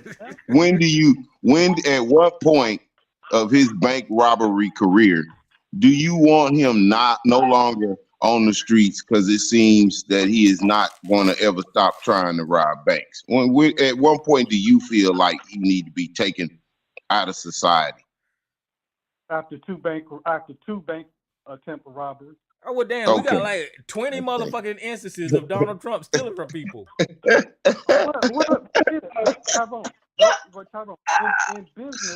In business, I'm sure a lot of businesses misappropriate money every day. It happens. Okay, there's a difference between misappropriation. Go ahead. And if I'm sure if Letitia James wanted to, or wherever state you live in, if the DA wanted to, they could probably find you guilty of something. With so many laws on the book, so many regulations on the book. No, come on. Well, there's a difference between. I'm pretty sure I could be found guilty of something. All right, but so this is the financial. So let's move on, because it seems like this is number 2. Now we could move to number 3, which is the documents, or which. Hold on. Go ahead. Well, look, which one you want to deal with? We could deal with the documents that he kept, right? Or him trying to overthrow the election on January 6th. Which one you want to deal with? Or Georgia? Do the documents go first. Down the line. Do the documents first. It doesn't matter. What do you mean it doesn't matter? It doesn't matter that he had documents? Whatever one you want. He hasn't been convicted of that. Oh, okay. He don't. It doesn't matter. Okay, so let's deal with Tyrone. Lay down that information, man. He said he hasn't been convicted of those things. So why are you bothering to go over it? He hasn't been convicted of those things. Tyrone, I want to read something because I saw a little short docu about the hundreds and hundreds of people. But see, this is the thing that people are forgetting. A lot of this dirt Trump did before he ran for president. Can you guys hear me? Yep. Okay. A lot of this dirt he did before he was president. People in New York and different other places knew about it. And these people have been fighting him. Just listen, because I heard this story, and it was really sad. And they said it's hundreds of these people who he bankrupt because he's a crook. It was like we won the lottery, Beth Rouser remembers. Her dad, Horace Jenkins, had just secured a $200,000 contract to work at the biggest prize in Atlantic City, Donald Trump's Taj Mahal. This company installed toilets, partitions, not exactly glamorous, but important nonetheless. It was 1988, and a six-figure contract was huge. It was a big job. It was great. We were all excited, says Forrest's son, Jenkins. Jenkins spent a month working at Taj Mahal. I had fuzz and the carpets and the wheels and my dolly for months after that. But what seemed like a winning ticket soon turned into a nightmare when the checks never came. We weren't this big company, remembers Rosser, who now runs a company with his brother. We didn't have tons of money in any account somewhere to cover things, Jenkins says, his dad, who built the company from nothing and lost everything. The Taj Mahal, the most expensive casino ever built in Atlantic City, filed for bankruptcy in 1991. With just 2 years of its glitzy grand opening, the bankruptcy meant companies like that rebuilding specialties, they didn't get paid. After years of fighting through bankruptcy court, the Jenkins ended up with 30 cents on the dollar. Their company was owed $231,000, according to the bankruptcy claim file. The Jenkins received 70. The Jenkins family realized they weren't alone. Dozens and dozens of contractors who worked on the construction were also getting stiffed. Nat Hyman also knows what it's like to lose money at the hands of Trump. When he's nice, he's very, very nice.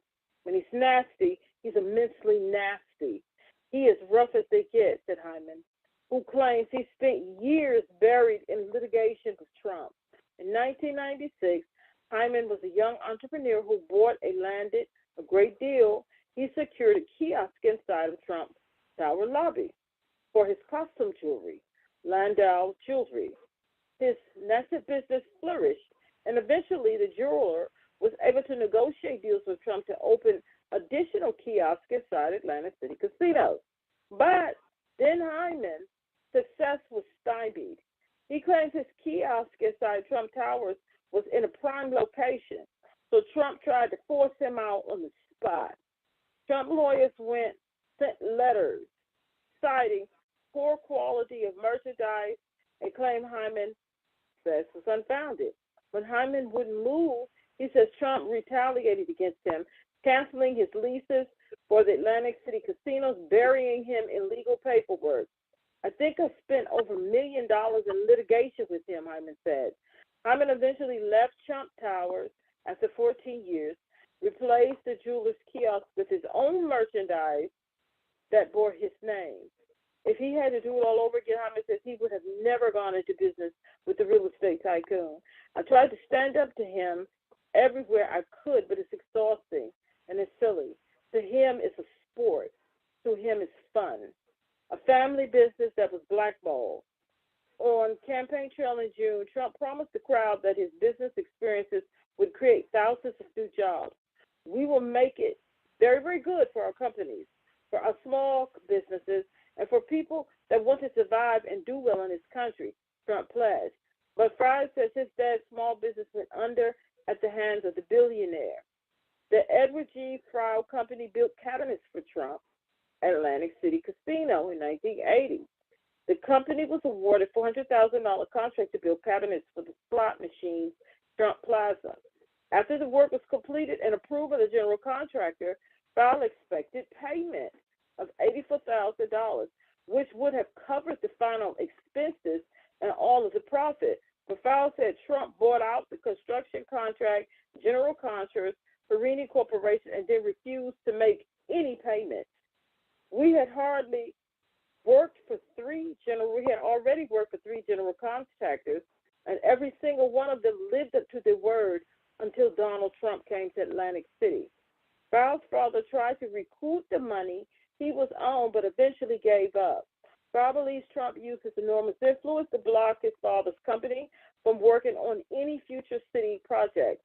I think it surprised him the most that Donald Trump had blackballed him, even though he had an excellent name in Atlantic City. After a struggle to stay afloat, Everett Fowle Company filed for bankruptcy and closed several years later. He was devastated. The fact that he had seen such huge future in Atlantic City for his business, and that all of a sudden, one deal, his business in Atlantic City was done. Okay, the rest of the article goes on. And you know what, that thing that I was watching, there's hundreds, probably thousands of people like that he completely screwed over. And after they exhausted what money that they had, they ended up going out of business because they couldn't do it any longer. Then they're running these people, and he wants to talk about America, how he loves, he's all for the American people and private businesses and different things like that. No, he's not. He has put so many people out of business, and he did it as a sport and ruined these people. And that's why when I hear people say these things is out here, all you have to do is Google. There's thousands of stories of how many people got screwed over by this man because he won't pay you. He will take your service. The people in New York were fussing about it. He will accept your services, but he won't pay you. And then you end up going out of business. So I don't see how, and if you have some people to say, well, until he's convicted of this, that, and the third. And then Eugene Carroll, the statute of limitations had ran out for the criminal. But that woman had been in court for years trying to sue him for, what was it? That was trying to sue him, and which she eventually, after New York put those laws and things up, that people could revisit cases where the statute of limitations ran out. And people act like they want to forget. Trump was being tried for a lot of this stuff before he ran for president, and after he ran for president and he got the nominee, a lot of things were suspended. A lot of the trials were suspended for now. And then he became president, and they allowed them to remain suspended. But once he gets out of office, it was all going to ramp back up. And that's what we're seeing. So for people to think that they're just coming after him, he says, what did I do wrong? What did I do? These people were coming after him for a lot of these things, both those trials. They were coming, and even more. And then he became president, and they were all put on hold, like his other sexual assault trial. All those things was put on hold.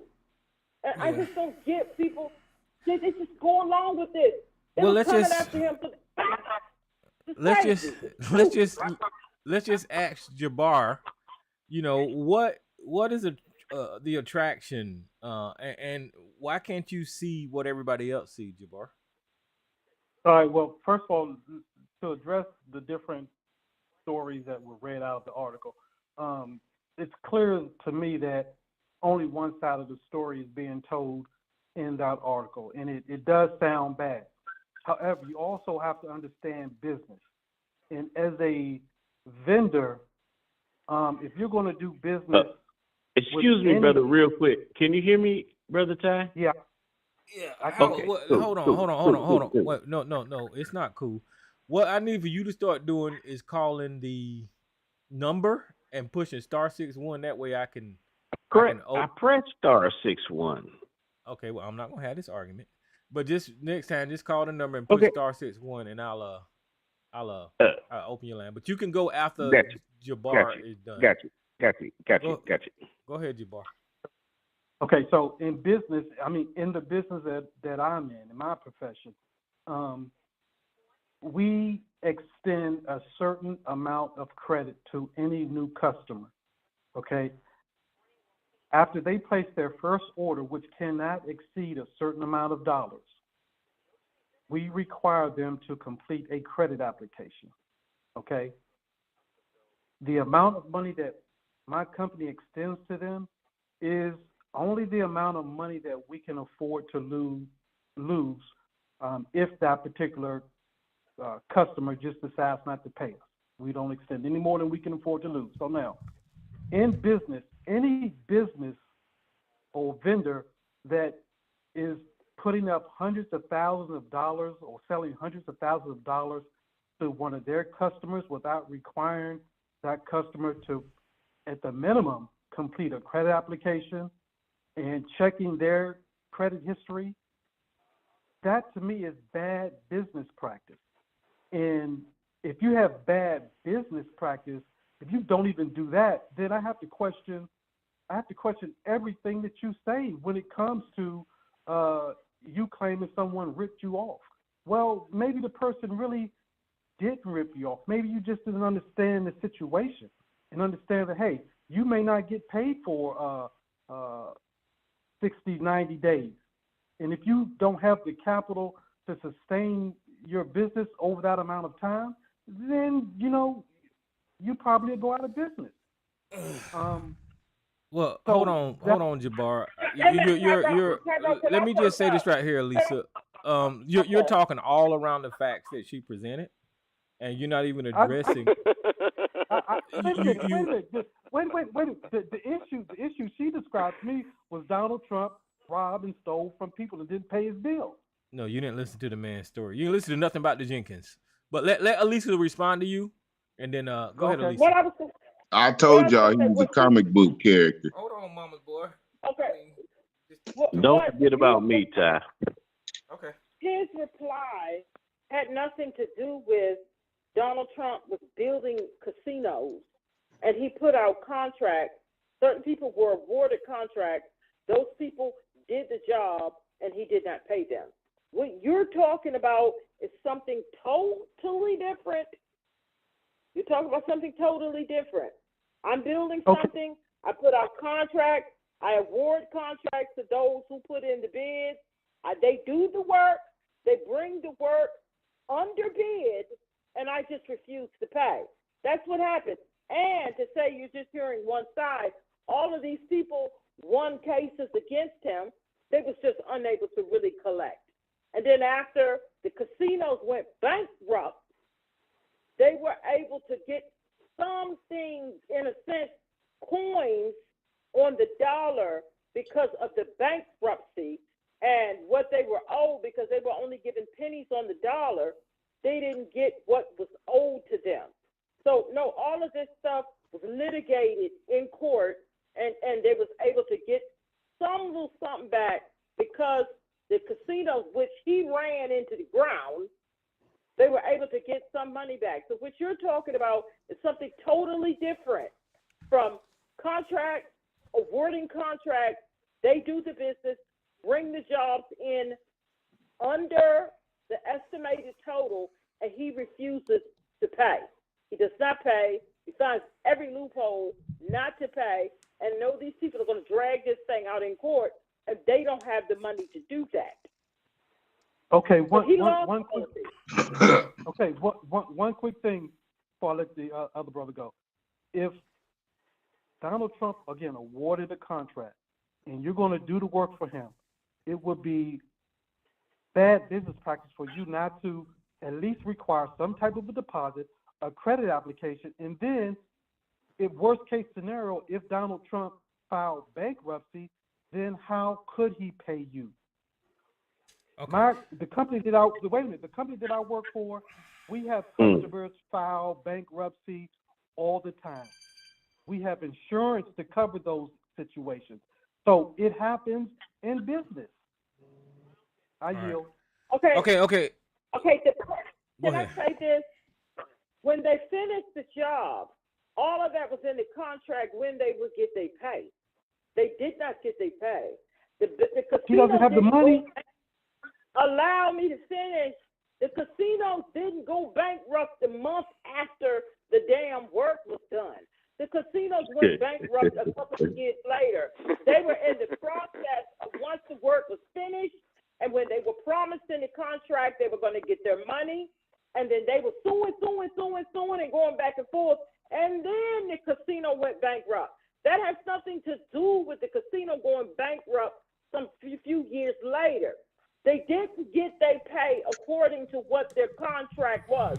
When they finished the work, he did not pay them. The casinos went bankrupt years later. That has nothing to do with it. But Tyrone, I'm gonna shut the hell up because when you all right, Howard. Before you go, let me check these two callers here. Absolutely ridiculous. Absolutely ridiculous. Whose line did I open? The one you didn't want to open, motherfucker. I'm coming after your ass, you lying bastard. Hold on for a second. There he goes. Hold on. Wait a minute. Let me find out who other line this is that I open. Who's this other line I open? This line right here. Who line is this? I don't see Jay on here no more. I'm here. Okay, so yeah, that was you. All right, so what we'll do. Hey, Tyrone. Yes, sir. Can I say something to Sarge real quick? Real quick, because Howard got to go. Okay, Sarge, please take it easy on them. You know they sensitive. So. Oh, okay. Well, I gotta admit, Brother Jabbar, you did a valiant job. You're obviously a sincere man. You're a good man, I can tell. But you're not used to dealing with sophists like these low-down rats. I am. They ain't gonna get none of their tricks over on me. Okay, hold on. You and Jabbar can rub each other later. What's up, Howard? Hey, what's up, Ty? Hey, how you doing, Sister Elisa? How you guys doing tonight? Hey, how you doing? I wanna Tyrone, if I could have like 3 minutes, brother. I just want to explain something. And this may be off you guys' topic, but it is about Trump. If I could be if you could acquiesce, brother. Is that okay, brother? Go ahead. Okay. I'm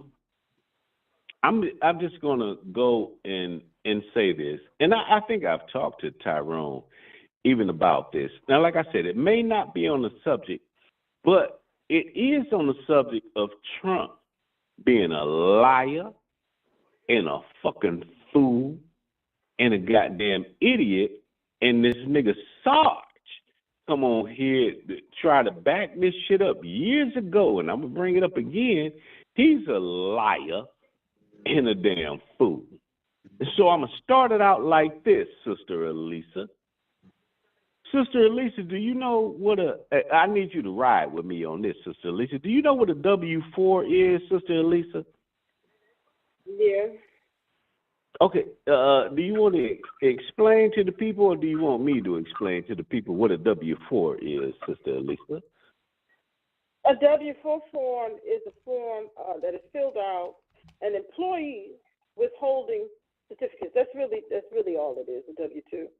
I mean, I can go into it a little bit. So what you're saying, Sister Elisa, is that something that you fill out to have your employer to take an amount of money out your paycheck for federal taxes, correct? Yeah, correct. That's all it is. Absolutely, sister. Well, you know, I filled out a W-4 form many times in my life. When Barack Obama was president, I filled out a W-4 form. And, you know, me and my situation, you know, I'm a working man. I make a certain type of money. I got money back, Sister Lisa. And I'm talking strictly to you and Tyrone, Sister Lisa, because these other niggas are fools, cult members, and counter black. But I'm talking to you and Tyrone, Sister Lisa, and Jay, and I don't know who else on the line, but I'm talking to you guys.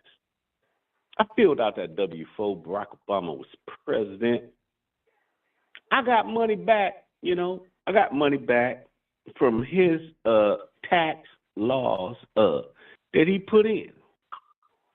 Barack Obama gets out of office, you guys. He gets out of office, does his thing. Next guy get in the office is Trump. Trump gets in the office. He starts talking all these things about lowering the taxes and all this thing, you know, which was a good thing. I didn't vote for him, but hell, he's the president in office. I don't remember what year he changed the tax, but he did change the tax. And he changed the tax, and I remember I did my taxes. Well, I did my W-4 when Barack Obama was in office, right, Sister Elisa? You're an accountant, right? I didn't change my W-4 when Trump changed the taxes. I didn't do it. My bad, right? Wasn't paying attention. Wasn't paying attention to the shit that really matter. These niggas talking about cultural shit, who can piss with who can do. No, I wasn't paying attention to the shit that really matters. All of a sudden, I got to do taxes, Sister Lisa. When he changed the taxes, Donald Trump, I did taxes, Sister Lisa. What do you think happened, Sister? You got less back. Or you had to pay out. It depends on how you had it set up. I had to pay taxes. Mm-hmm. I did too. Now here's the rub, Sister Elisa. If I got taxes back under President Obama, and then President Trump changed the tax laws, I hadn't changed my W-4, and now I got to pay. What does that mean, Sister Elisa? Do you know what that means, or do you want me to tell you? You tell me. Go ahead, because the same thing happened to me, kind of. But go ahead. That means my taxes got raised. Yep. Because if you fill out that W-4 for the taxes, you're going to pay out your check every week, every bi-week, or every month. You fill out that, and that's what you're going to do. I did that for Obama. I didn't have to pay.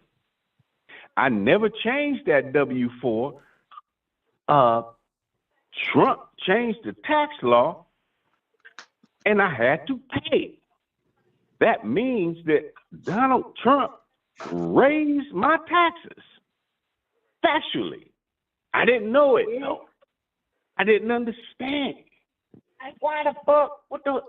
I'm like, what's going on? I thought he giving me a tax break. What's going on? Was not true. That dude lied. I had to pay taxes for 2 years. Now, here's where the rub come in, Sister Lisa. So I had to go into my W-4. I had to change my W-4. You know what I had to do to my W-4, Sister Lisa? You had to add, did you add more dependents, or what did you do? I had to pay more tax on my W-4. Well, I didn't pay more taxes. But when you changed your W-4, what did you change? First of all, Howard, now you taking a while now. Okay. I'm a lot longer than 3 minutes. I've been timing you. I'm gonna wrap it up. I think I know what happened to him. I'm gonna wrap it up. Hold on, Jabbar. Let him finish. Hey, little nigga. I don't want to hear from you, little nigga. Okay, hold on. I'm talking to Sister Lisa. So, Sister Lisa, what I had to do. Hold on, Jabbar. What I had to do. God damn. What I had to do, Sister Lisa. First of all, I had to find out Trump changed the whole W-4. He changed the whole format of the W-4 and everything. Then I had to realize that I had to put more money in the pot on my W-4 so I can get money back. So therefore, that was, to me, the crowning jewel he raised my motherfucking taxes. Because if he didn't raise my motherfucking taxes, I was getting money back from Obama. I had to pay under him, and I didn't change my W-4. He raised my taxes. Simple math. Simple math, Sister Elisa. So I did that, understood that, learned how to do that, but I also understood that this nigga raised my taxes. Simple and plain. So, I'm going to wrap it up with this, and what I'm trying to tell you, Sister Lisa, that these motherfuckers are listening to a lying, fraud-ass nigga. They are listening to a lying, fraud-ass dude. I'm a victim of that. I had to pay for 2 years. I had to pay taxes to the government for 2 years off of, I still had my same W-4 from Obama. And when he changed the taxes, all of a sudden I got to pay taxes, more taxes to the government. So he, in actuality, Sister Lisa, he raised my taxes. That's a fact. And if you listen to a fool, a cult member like Sarge, who will go on and on about some foolish shit, it ain't true. And I'm telling you guys, it ain't true. Trump is a fucking fool, an idiot, and a liar. And if you guys don't understand, you will be like me and paying to the government more than what you should when you really don't listen and understand what's going on. That's it, Tyrone. That's all I got. And Sister Elisa, thank you for listening, because I know you on the money side of the game. But yeah, sis, that happened to me 2 years. Goddamn it, I had to go on a payment plan for 2 years trying to pay this government back monies because I didn't pay enough in because Trump raised my motherfucking taxes. That's what happens when you got to pay more in, factually. And I'll let that go. Sister Lisa, what you think, Sister Lisa?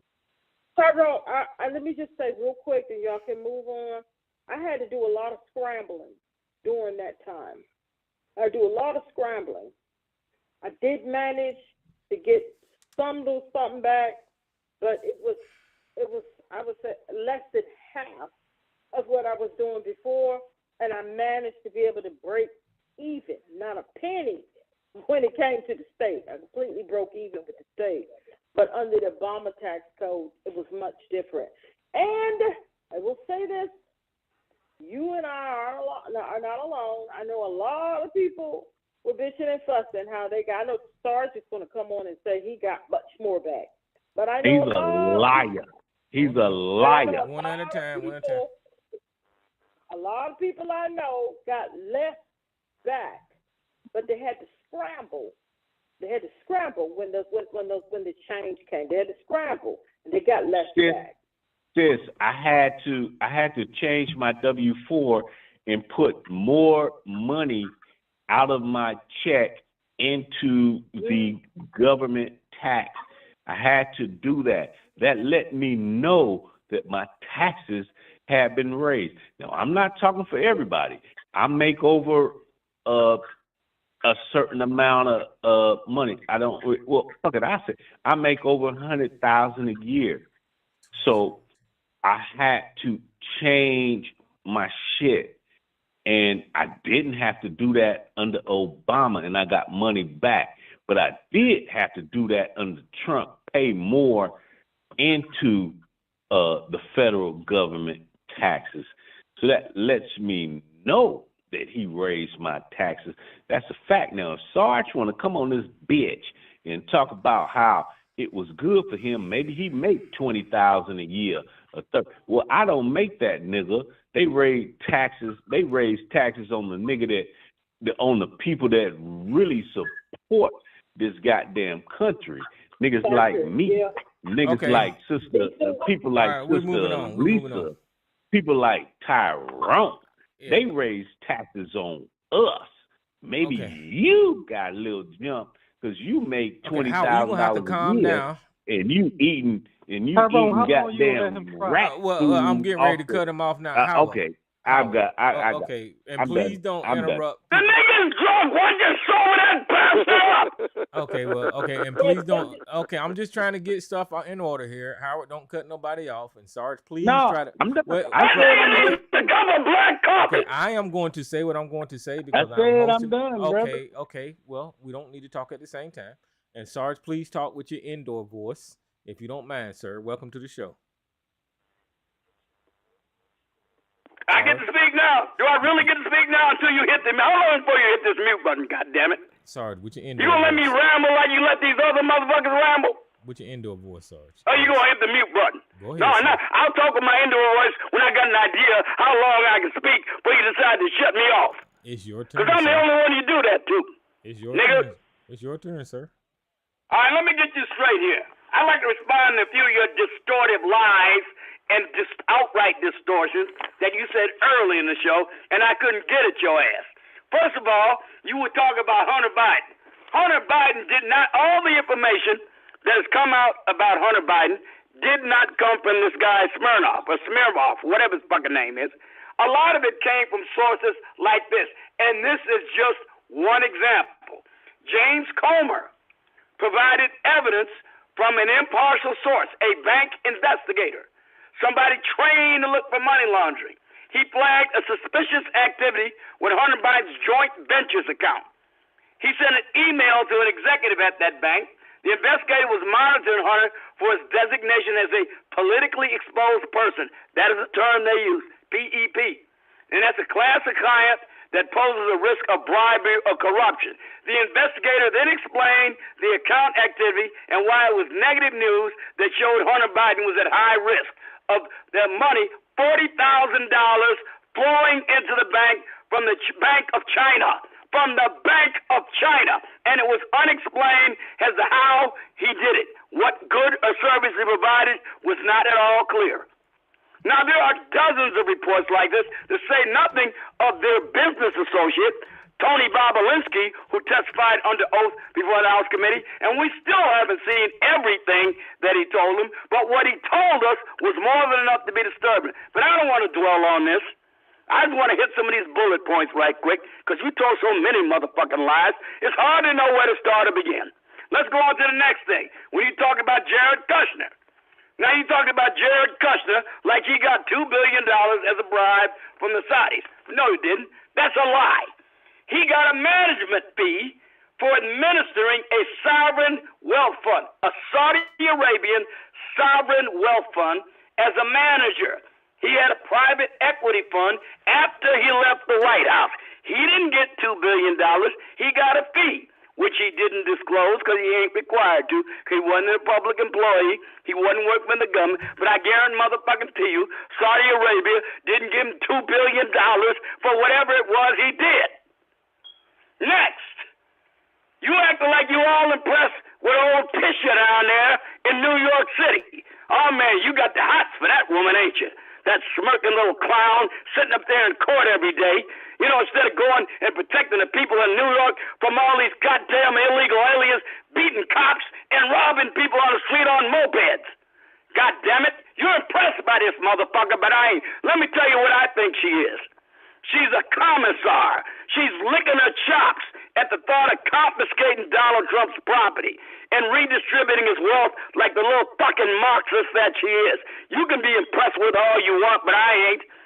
The Associated Press today released a report on cases like this of alleged civil fraud and actual civil fraud where people were found liable. And never in the history of New York for the last 90 years can they find anything comparable to this, and the AP hates Donald Trump. Again, they looked at every case they could find, a civil case of a similar magnitude of alleged fraud. They could find nothing even remotely like this. Not even close, especially when there was no provable evidence of anybody being injured in a fraud. When you had the manager, the chief executive officer of Deutsche Bank, getting up in that courtroom under oath saying that they were pleased with the contract they had with Donald Trump. They got paid every month on time, and they'd be more than happy to do business with them again. No one was alleged to have been injured in any of the things for which he was on trial for. Next, you said,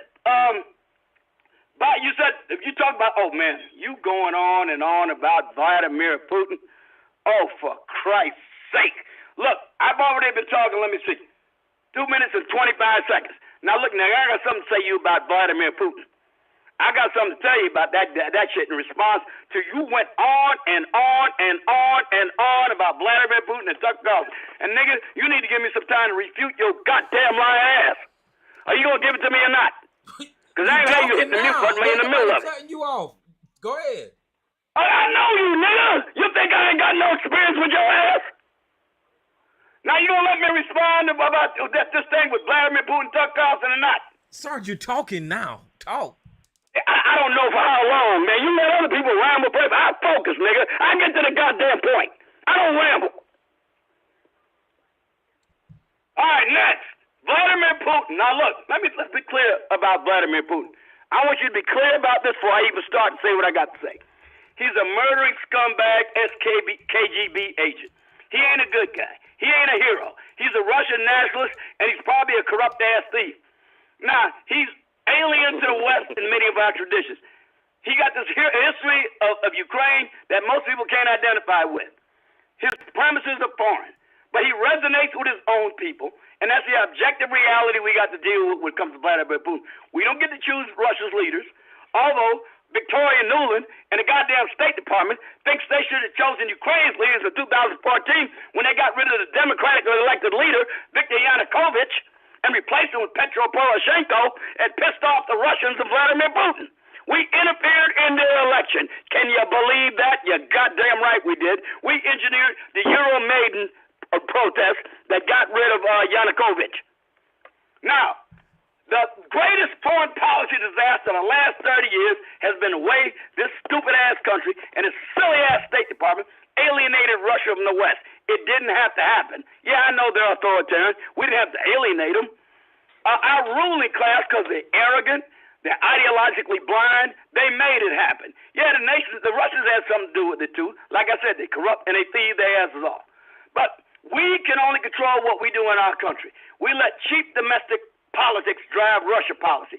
All this hatred of Russia by these goddamn elites used to be unfashionable. Hell, once upon a time, you couldn't say nothing bad about the Soviet Union and Russia, which was the biggest single constituent state of the Soviet Union. All the leftists, all the Democrats had something nice to say about the Soviet Union, especially when Ronald Reagan was on the verge of making them collapse. Oh, that Ronald Reagan, the warmonger, blah, blah, blah, blah, blah, fucking blah. I got sick of hearing it. All them elites, they just love Russia and the Soviet Union. And remember that song Sting put out? Oh, bullshit. It was He was a Neanderthal if he was against the Russians. Then Donald Trump came along, and then calling him a Russian puppet became politically useful for these goddamn Democrats. So suddenly Russia became bad, and America's strategic objective to be damned. Don't tell me nothing else, nigga. I got manuals in my house from when I was in the National Guard, and they called it the threat. They called it the threat, and they told us how we were going to be fighting the Ruskies one day. We had manuals on the T-62 tank and the RPG and the BMD personnel carrier and how to counter a Soviet motorized rifle division, all that other shit. So don't tell me this shit. I know better than you. Next, this is an indictment of our own goddamn elites. And they ain't just failed on Russia. They failed in Afghanistan and Iraq and Libya. How about this goddamn border? How about the pandemic? How about the million of kids in the DEI and the Soros prosecutors? And on and on and on. Has anybody been held responsible for this shit? Has anybody in the elite been held accountable? Who got fired over this crap? Thousands dead, millions in poverty, and the elite just goes on to the next goddamn thing. That's what Tucker Carlson was pissed off about when he said that Moscow had a beautiful subway. He wasn't saying Russia's great.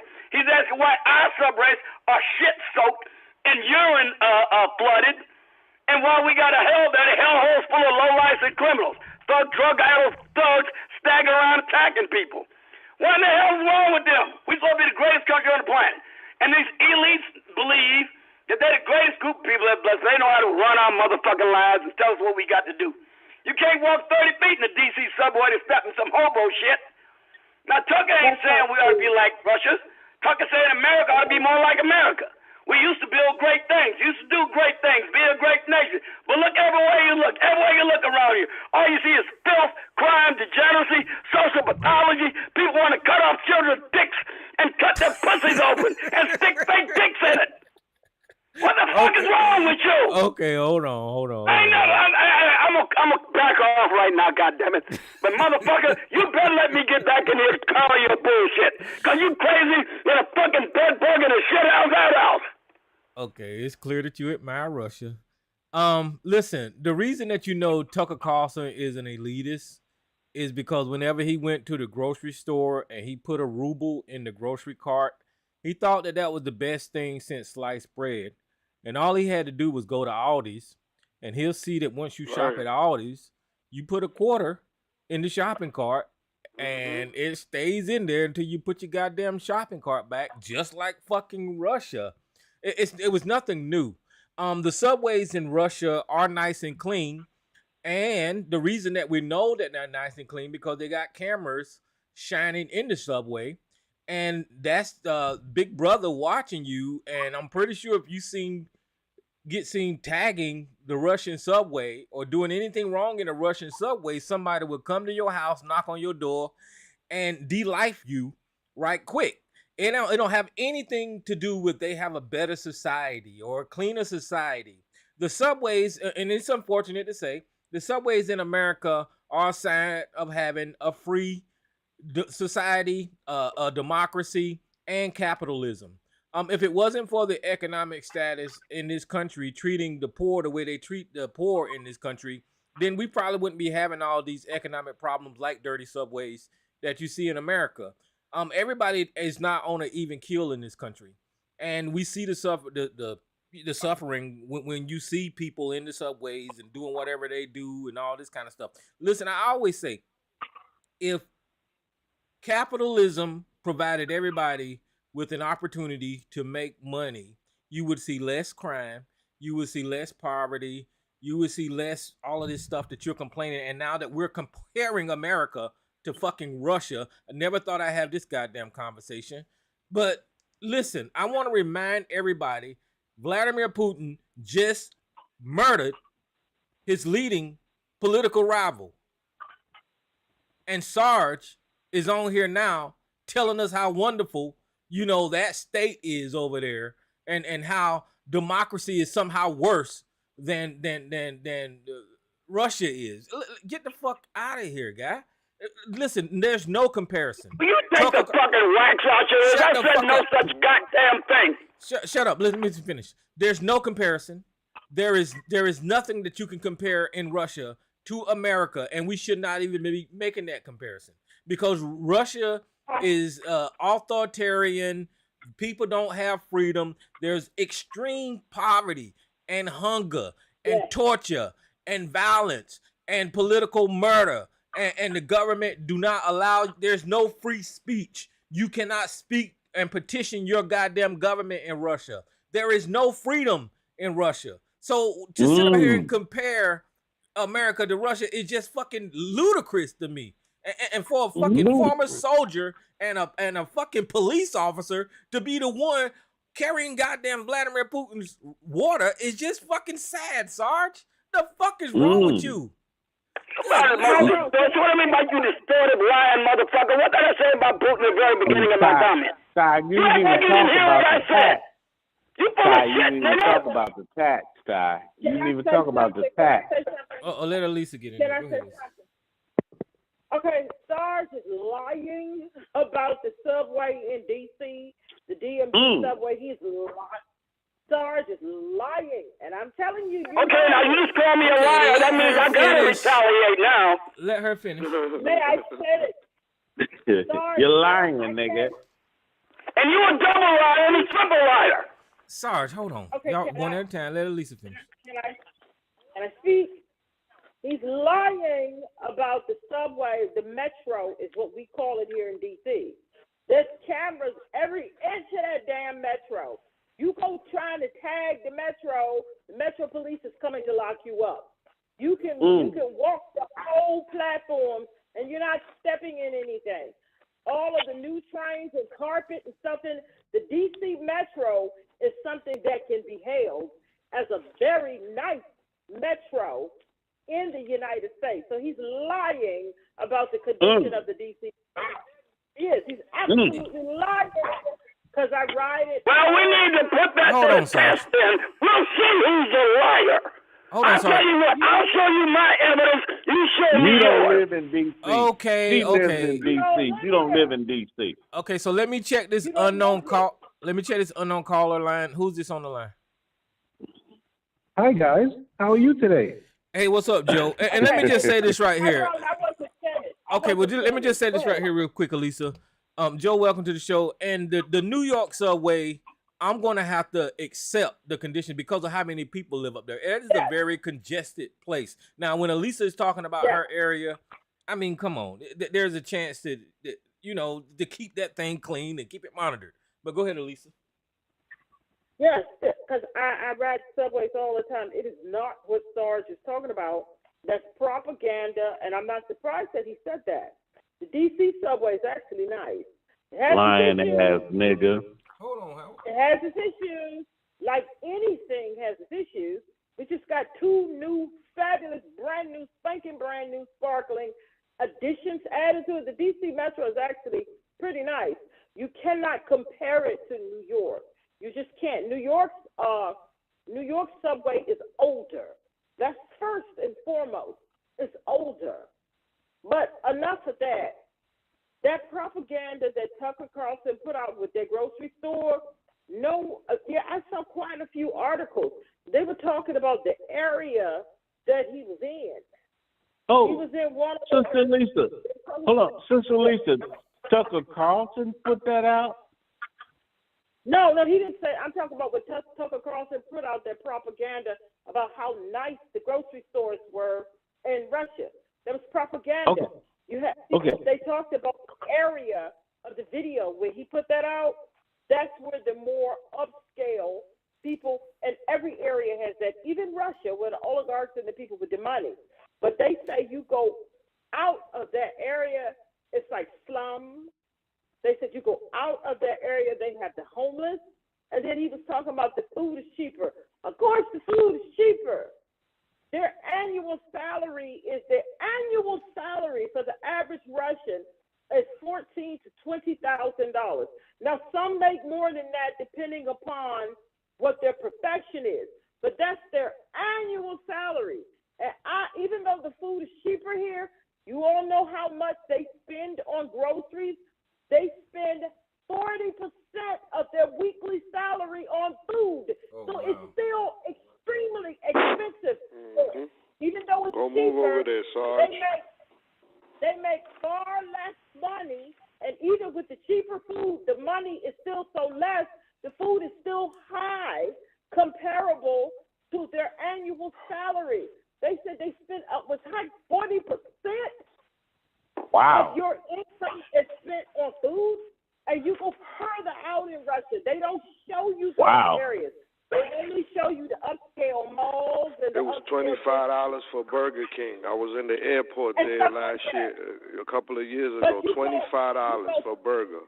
You go further out, the people are really struggling. We talk about inflation and how bad it is here with the inflation. The people are really struggling there. And a lot of people there, more people there live below the poverty line that lives here. Mm-hmm. So that's the propaganda that Tucker was putting out. And one of the reasons I suspect, this is my own opinion, one of the reasons that I suspect is because they're prepping and trying to get the people here in the United States to get ready for what could come with Donald Trump, and they want them to be accepting of it. Oh, yeah. Nothing for propaganda. Nothing for you propaganda. Notice, okay, hey, hold on. You notice that Sarge didn't talk about anything about that tax that I talked about? Because I don't travel as much as you do. That's why. Okay, he didn't give me that much time. Okay, so hold on for a second. Let me get Brother Joe in here. And Howard, I know you interested in your taxes, but you know we trying to. You damn right. It's tax season, goddamn it! It's tax season. Okay, let Joe. Let Joe get in here. What's up, Joe? Suck that damn hey, dick, nigga. Hey, stop being drunk, nigga. Don't sleep it off. Okay, calm down now. Y'all don't get out of hand now, cause I would have to shut you down and shut the show down, and I don't want to do that. Go ahead, Joe. Yeah, I just find it amusing that an old man that lives in rural Georgia that doesn't take the subway maybe once or twice in your life, Sarge, has so much commentary on. I take it every day. So the thing is this, we live in a free society. That means that homeless guy has just as much right to be on the subway as you. Now, what he doesn't have the right to violate it, and that's why they have laws, and the police should be policing those laws. But at the end of the day, we do not live in a totalitarian autocratic society where we could just take the unwanted, and just move them out to Siberia or to the outer lands. But, it says something about Tucker Carlson and even Sarge when they say this stuff, yet and still the typical Russian soldier is looting washing machines and TVs in the Ukraine. If it's so great, why are they doing that, Sarge? Why are they doing that? Don't they have TV and washing machines where they are? Is that a rhetorical question you want an answer? Sarge. No, that's not. I don't want to answer. That's an in-your-face question. Okay, I didn't think you did because you won't like my answer. Okay, let him get it out. Yes, that's something for you to think about when you're sitting on the bowl taking your daily crap. You think about why these soldiers are looting like what's coming out of your mouth right now? Washing machines, cars, clothes. Say something meaningful. Okay, come on, and things from the Ukraine that they can't get in Russia. They can't get it. To them, being in Ukraine, other than the death that they're getting, is a shopping party. And so that's why they're taking people from the poorest regions and putting them there. But beyond all that, what we get here is this kills me, because why do people feel like it's okay to apologize and make excuses for the president? I don't understand that. I just don't do it. And it keeps constantly doing it over and over and over, making excuses and apologies for a president's bad behavior. When does it stop? What's the limit? What's the drawing point when you say, I can't make excuses for this guy anymore? Look, I voted for Biden, but I don't make excuses for Biden. You never hear me get on the line. Right. He really means this, he really means that, or this, that, the other thing. No, I don't make excuses for the man. He is his own man and can speak for himself. But whenever we talk about Trump and we bring up the facts about Trump, it's always, maybe they're against him. Look, I said it before, I'll say it again. When he decided he wanted to be president, that meant that you take all that comes with that office, good, bad, and indifferent. You can't cry about it now. It's too late. Yeah. You asked to be there. Yep. So that means that whatever comes with it, good, bad, and indifferent, you accept that because you asked for it. You campaigned for it. You wanted it. So you got to deal with it. And now what we hear is somebody is crying about what they thought that they got. No, it doesn't work that way. How did my man say in a league of their own? There ain't no crying in baseball. There ain't no crying in presidencies either. This dude been crying for 10 years, Joe. He asked me a question, Tyrone. You mind if I answer it? Yeah, go ahead and answer the question. Thank you. All right, let's talk about the looting that Russian soldiers do, and let's put it in context. Since you raised the issue there, Mr. Historically Knowledgeable Joe Neckbone. He's gonna talk about them. There was a very famous case called the Kronberg Castle case, where two United States Army officers, Captain Kathleen Nash and Colonel Jack Durant, stole the Hessian crown jewels and tried to pilfer them and get them back to the States. There was so much looting of German homes by American soldiers in World War II, Dwight Eisenhower had to come down with a very strict memo recommending or demanding the strictest punishments for soldiers caught looting. Looting is common to all soldiers in every major war. The only question is, what is the extent of it? Yes, the Russians loot. The Russians probably loot worse than anybody else. But don't try to tell me that nobody else does it. And that includes the United States Army, of which I am proud to have been a part. It just happens. There's a lot of bad apples in every army, and there always will be. The National Guard ain't the Army. The National Guard Fuck ain't you, the Army. nigga. You go straight to hell, you little bitch. When the Yeah, let me National be very hold on, clear, guys. Sarge. Hold Yeah. on. When the National Guard go on active duty, they're just like full-time soldiers. So that's The motherfucker right. They called me up for the Iraq War, for the Gulf Just War, like, and the Iraq just War. like You go to don't hell, mean you that it is, fucking Tyrone. crabby. Go Just grab like some dick. don't mean that it is. Go grab some dick That's with your fucking mouth. Okay, calm down.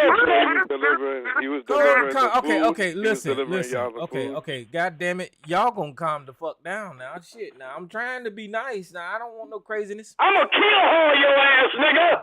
Okay, we ain't gonna do that. So God damn. I don't even know what that means. Ask that fucking swabby. If you really was a swabby, you ought to know. Okay.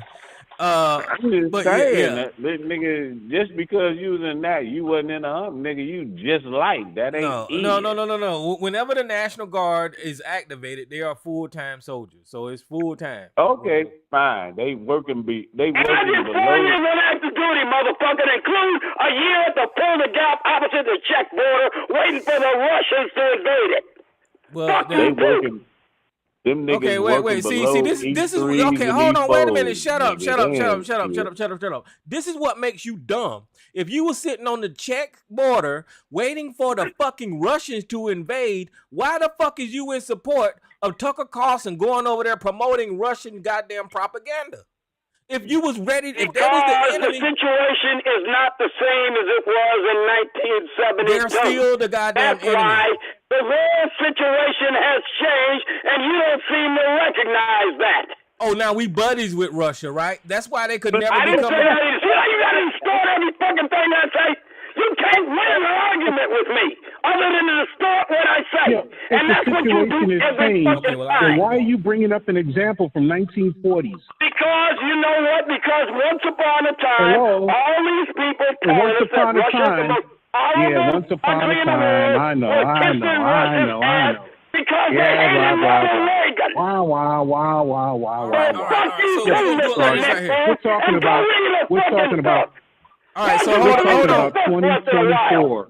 Okay, so we're talking about 2024.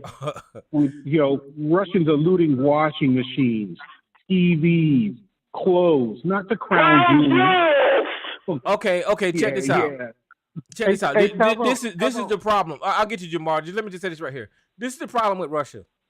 And the problem with Russia and Donald Trump's election is they interfered with the election by promoting propaganda about the presidential candidates over here. And they're doing it this time by trying to get Joe Biden impeached because Alex Smirnov was a Russian agent and he was feeding Sarge all of that bullshit about the 1023 form and the $5 million that Hunter Biden and Joe Biden got from fucking goddamn Ukraine. And I just cited you evidence that had nothing to do with that, man. You just completely ignored it. The only thing, hold on, let me say completely. And I got lots more from Bob Alinsky, who was their business associate. He wasn't smart. Let me hold on. Okay, shut up, Howard. Shut up. I'm gonna mute you too.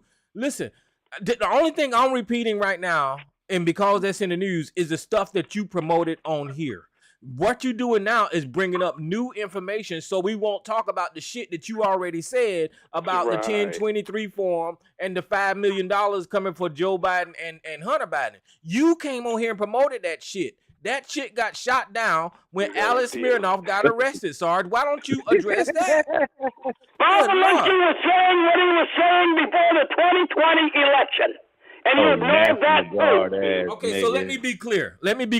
So whenever you came on here, wait a minute, hold on. So whenever you came on here and promoted that Joe Biden and Hunter Biden received $5 million from Ukraine and he was sitting on the board and all that kind of bullshit, that was a lie, right? No, it wasn't a lie. They admitted he got paid to do that. Tyrone. How was it a lie when Hunter Biden himself admits he got paid? But he said he was qualified to get that money. Where the fuck have you been? Okay, so hold on. One more time.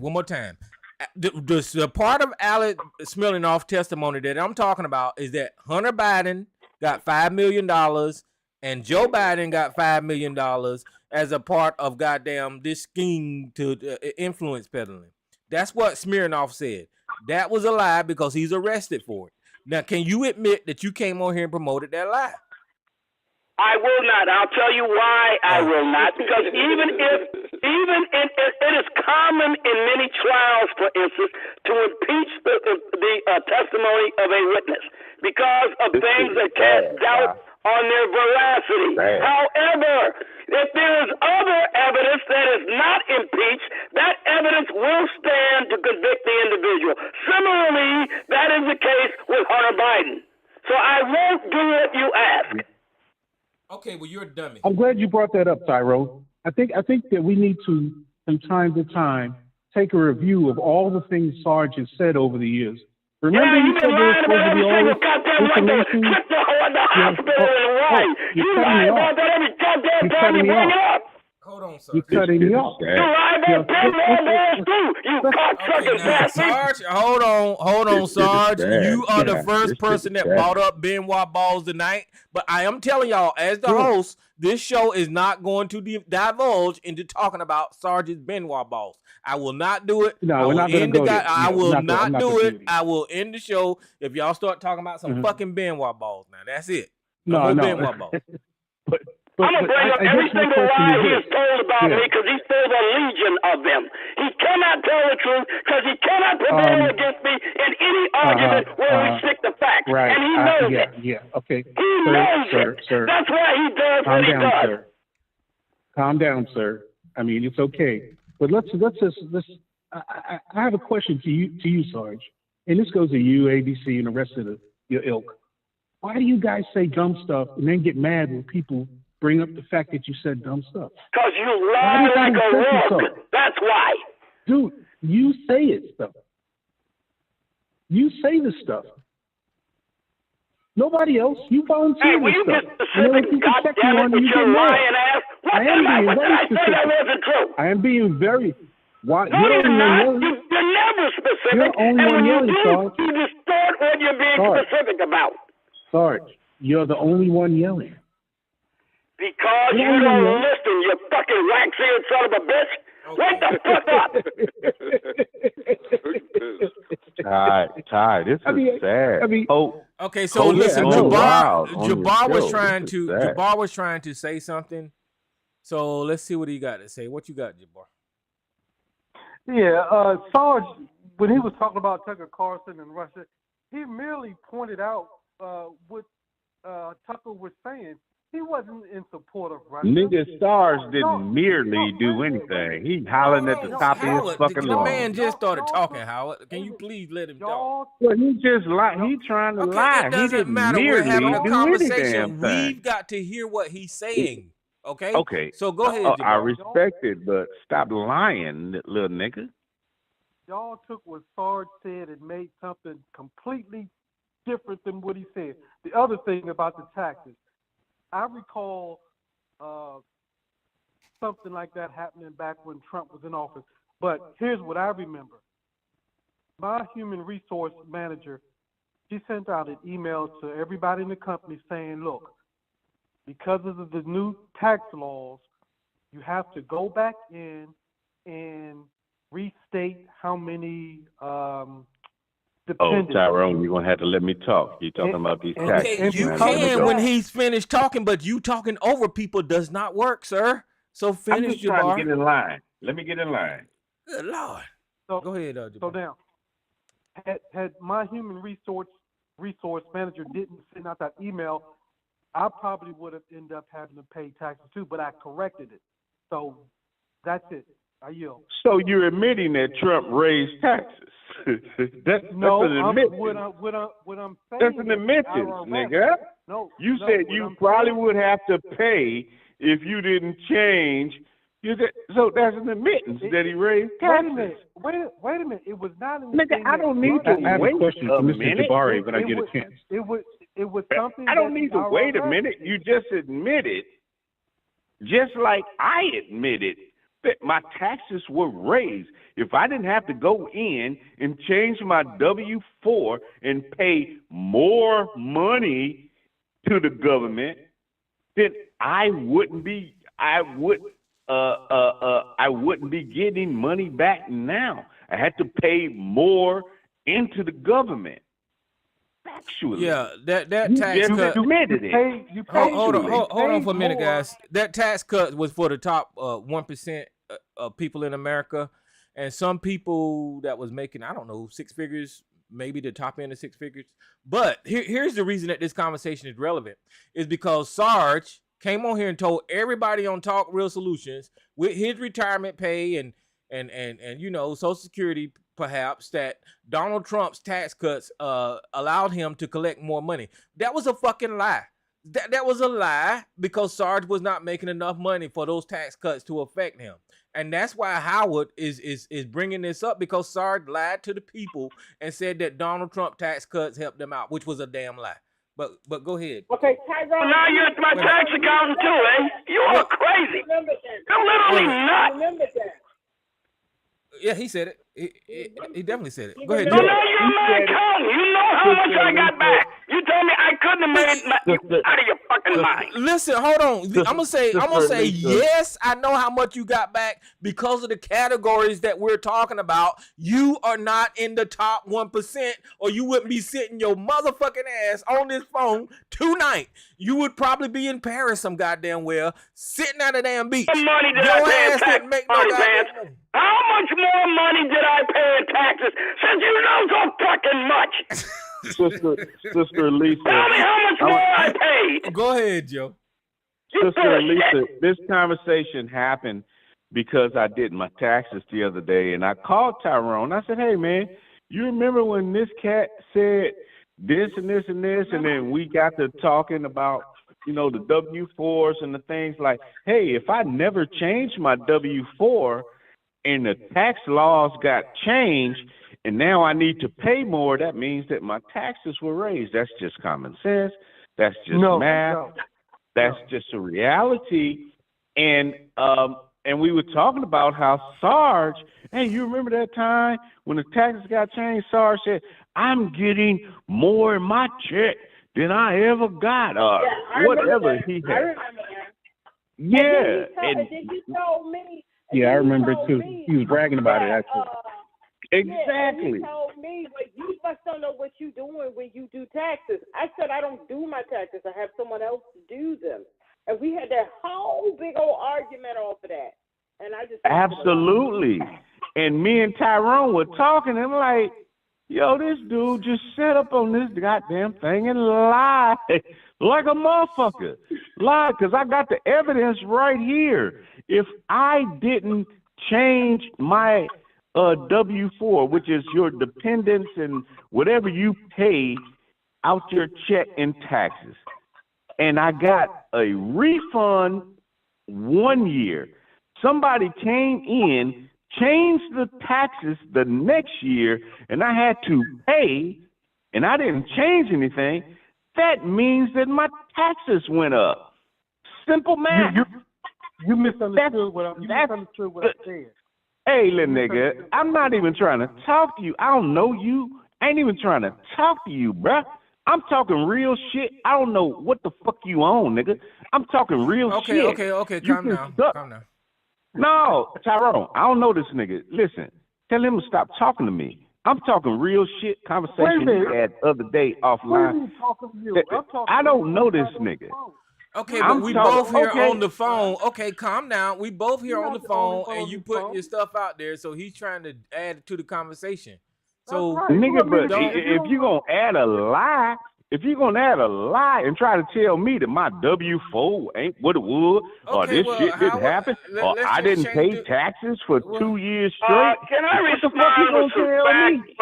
Yeah, I have a question for Jabari when I get a chance. You guys are just making things up. Let me reel this in. I mean, I'd rather talk what the IRS said. Okay, well, listen. Let me. You stupid son of a bitch. I gotta say what the IRS said about the tax cut. Okay, listen. The You Senate. don't let me say it or not, because this motherfucker's lying. Yeah. So after I get done with this right here, the Center on Budget and Policies priority, right here on the internet right here, and it's going to talk about Trump's tax cuts right here. It says Trump's tax cuts created new costly tax advantages for the wealthy. Like the Bush tax cuts, the tax cuts enacted in 2017 under President Trump benefited the high-income households, not Sarge, far more than their households with low or moderate incomes. In 2017, the law will boost the after-tax incomes of the household in the top 1% by 2.9% in 2025, roughly 3 times higher than the 0.9% gain for the households in the bottom 60%. What does this stand for? Hold on. The tax policy. Hold on.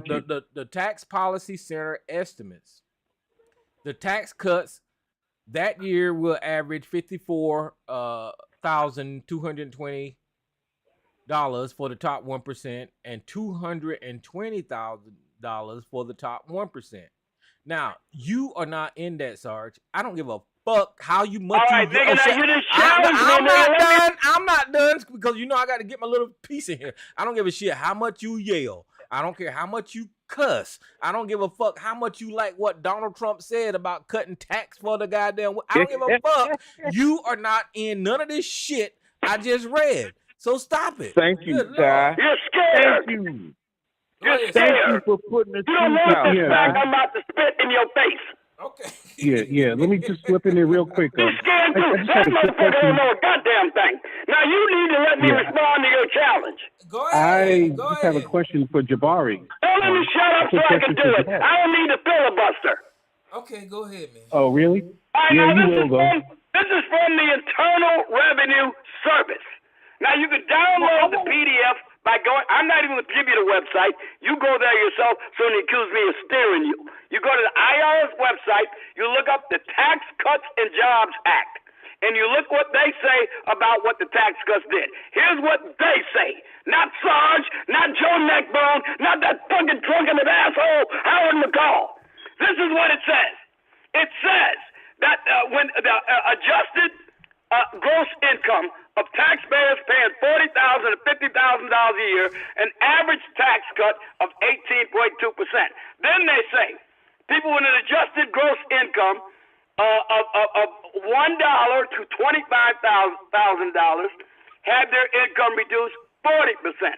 The most significant increase occurred in the bracket I'm in, the bracket between $100,000 and $200,000, which included more than 1 million additional filers in 2018 than it did in 2017.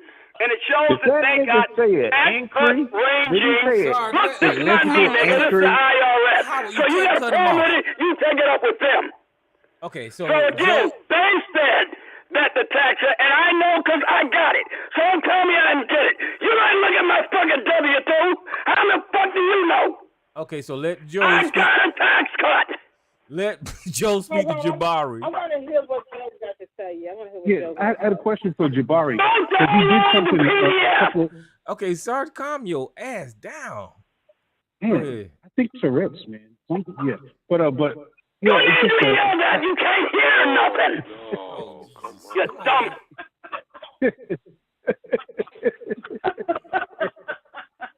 I think when that shell went off next to his head, it did something to him. Anyway, Jabari, man, you did something a few minutes ago that I kind of referred to. You said Sarge said this, but he meant this.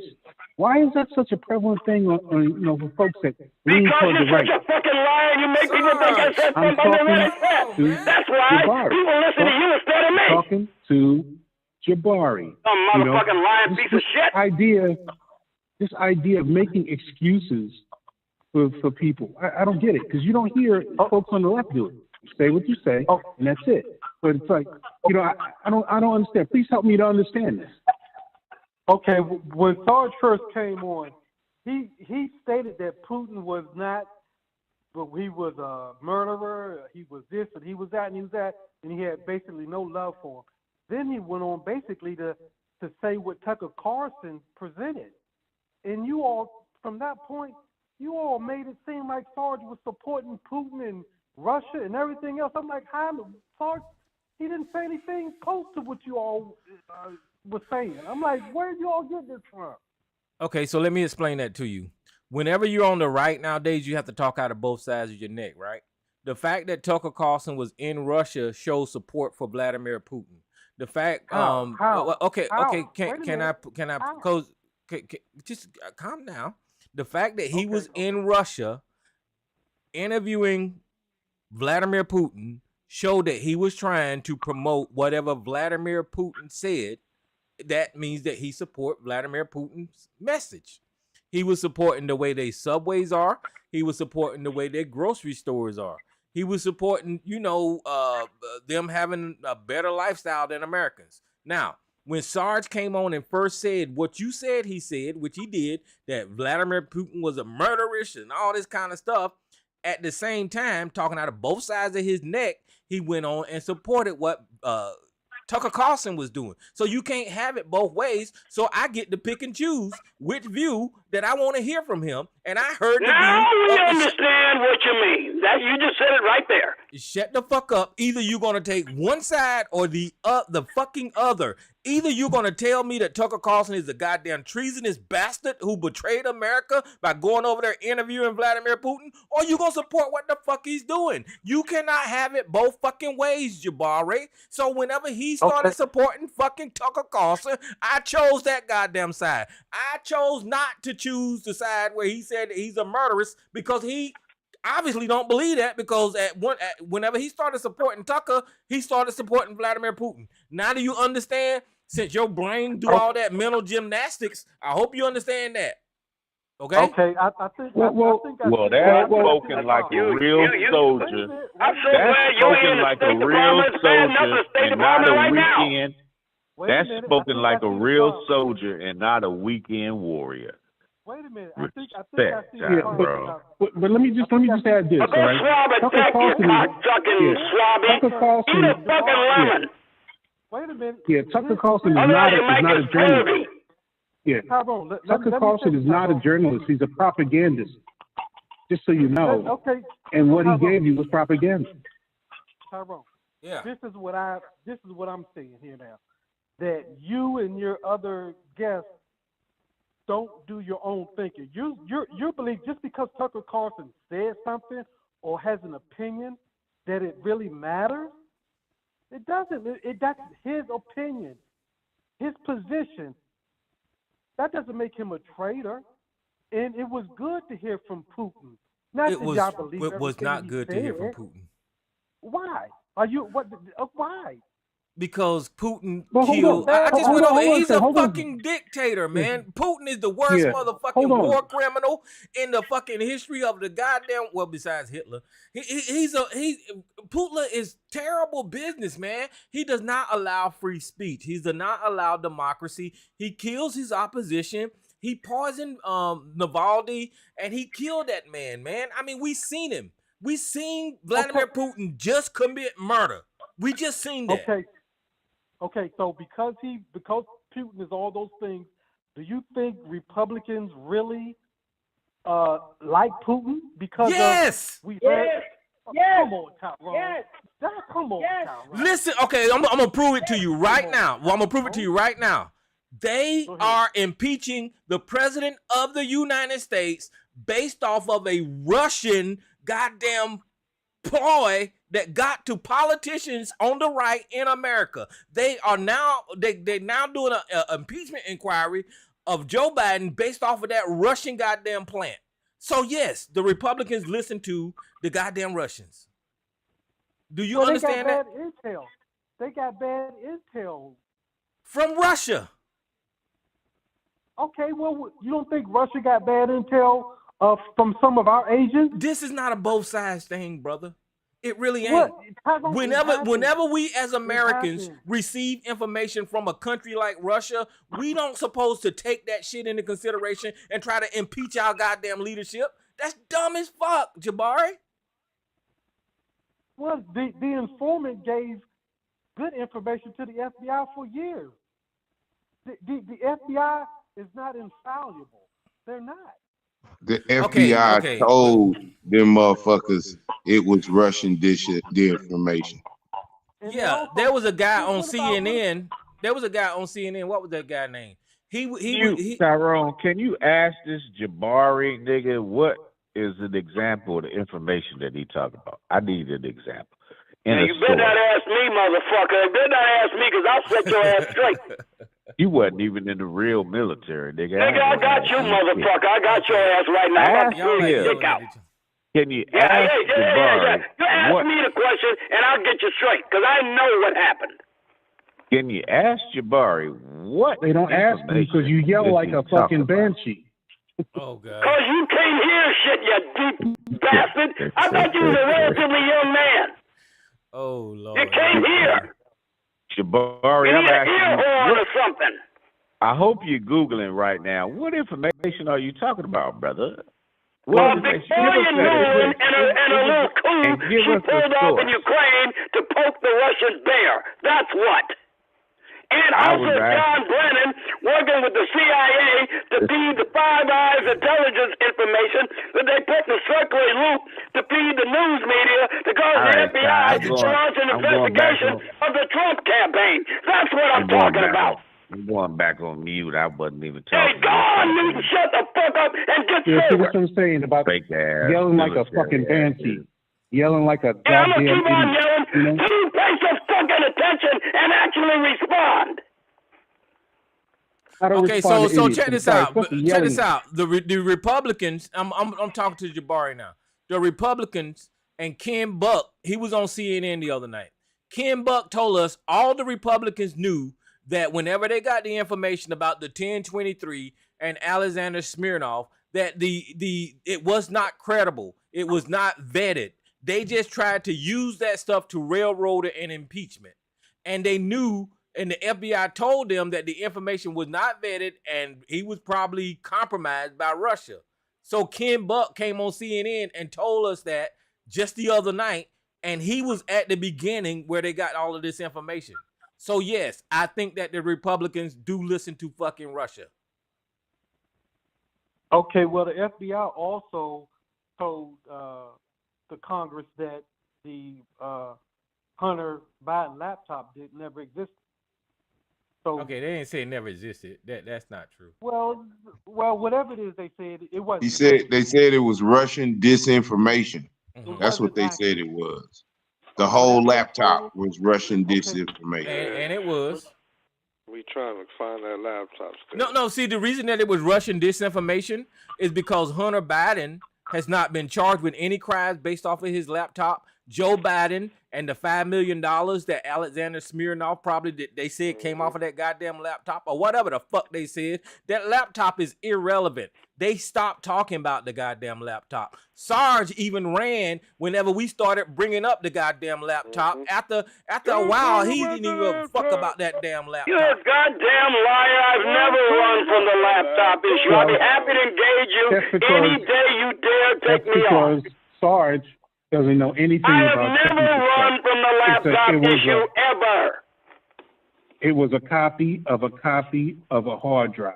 It wasn't even the real thing. Let's go to court with and put everybody on the oath and see what they say. Yeah. I don't care about putting oath. You can't. I know you don't care about the law. You don't care about anything but your side winning. You don't care about anything but your side winning. That's why Trump owes half a billion. About it. And you really know less about the law than you care about it being duly adjudicated. That's why Trump is a registered sex offender. Yeah, I care about the law. Absolutely. Not a registered sex offender. Okay, hold on. I found the article. As a sex offender. Okay, hold on. You don't get registered as a sex offender. What the fuck are you making this shit up from? See what I mean about you? Okay, so hold on. Y'all hold on. I don't want to hear about y'all talking about sex right now. But listen, here's the article, Jabari. It says House Republicans levels massive allegations against Comer and Jordan. Representative Ken Buck is exposing the Republicans leading the Biden impeachment crusade after all the revelations about the ex-FBI informant, right? The Republican Representative Ken Buck went on the attack against his colleagues Wednesday night, revealing on CNN to the House Judiciary Chair Jim Jordan and House Oversight Chair James Comer had both been warned ahead of time that the story so by their primary witness, Alexander Smirnov, was full of holes. Obviously, this witness and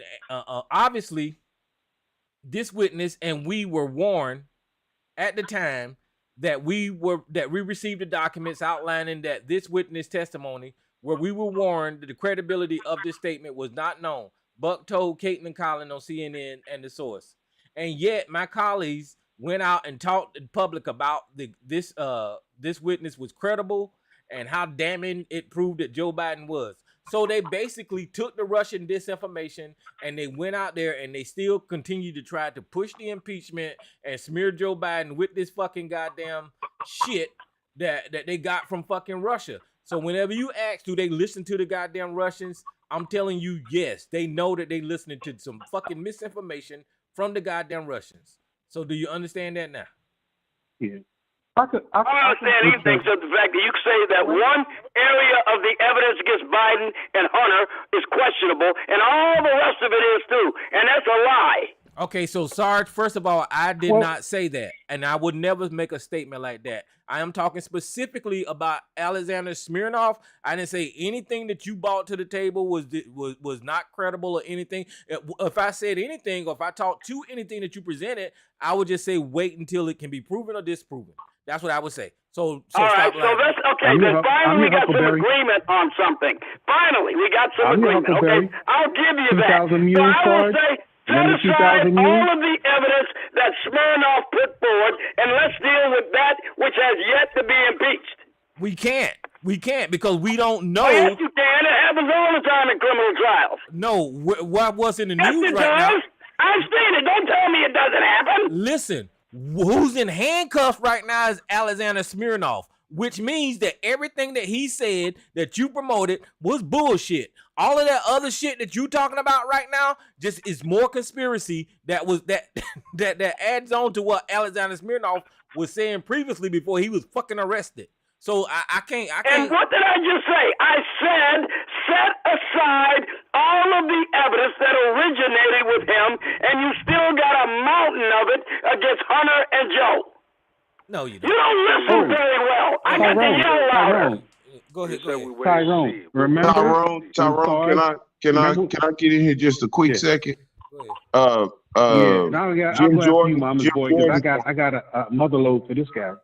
Yeah, Jim Jordan don't agree with you, Sarge, because he even said that this Smirnov guy was the whole shebang of their case against the president and Hunter. He was the linchpin. So look, I mean, I'm so used to you and your denial. I expect it. And nice little cheerleader you brought on with you tonight. Y'all still don't make sense. Y'all some comic book characters. Peace, y'all. Go ahead, Jeff. Yeah, and I wanted that wasn't to add, much of a rebuttal, but at least it was one. I haven't seen that statement by James Comer. I suspect you exaggerated beyond what he actually said. When Michael Cohen was testifying, and according to Sarge, you can't believe anything he said since he was a liar. Remember when Sarge said that?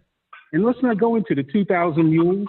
Remember when Sarge came on and was swearing up and down that 2,000 mules was going to be the smoking gun that proved that the election was stolen?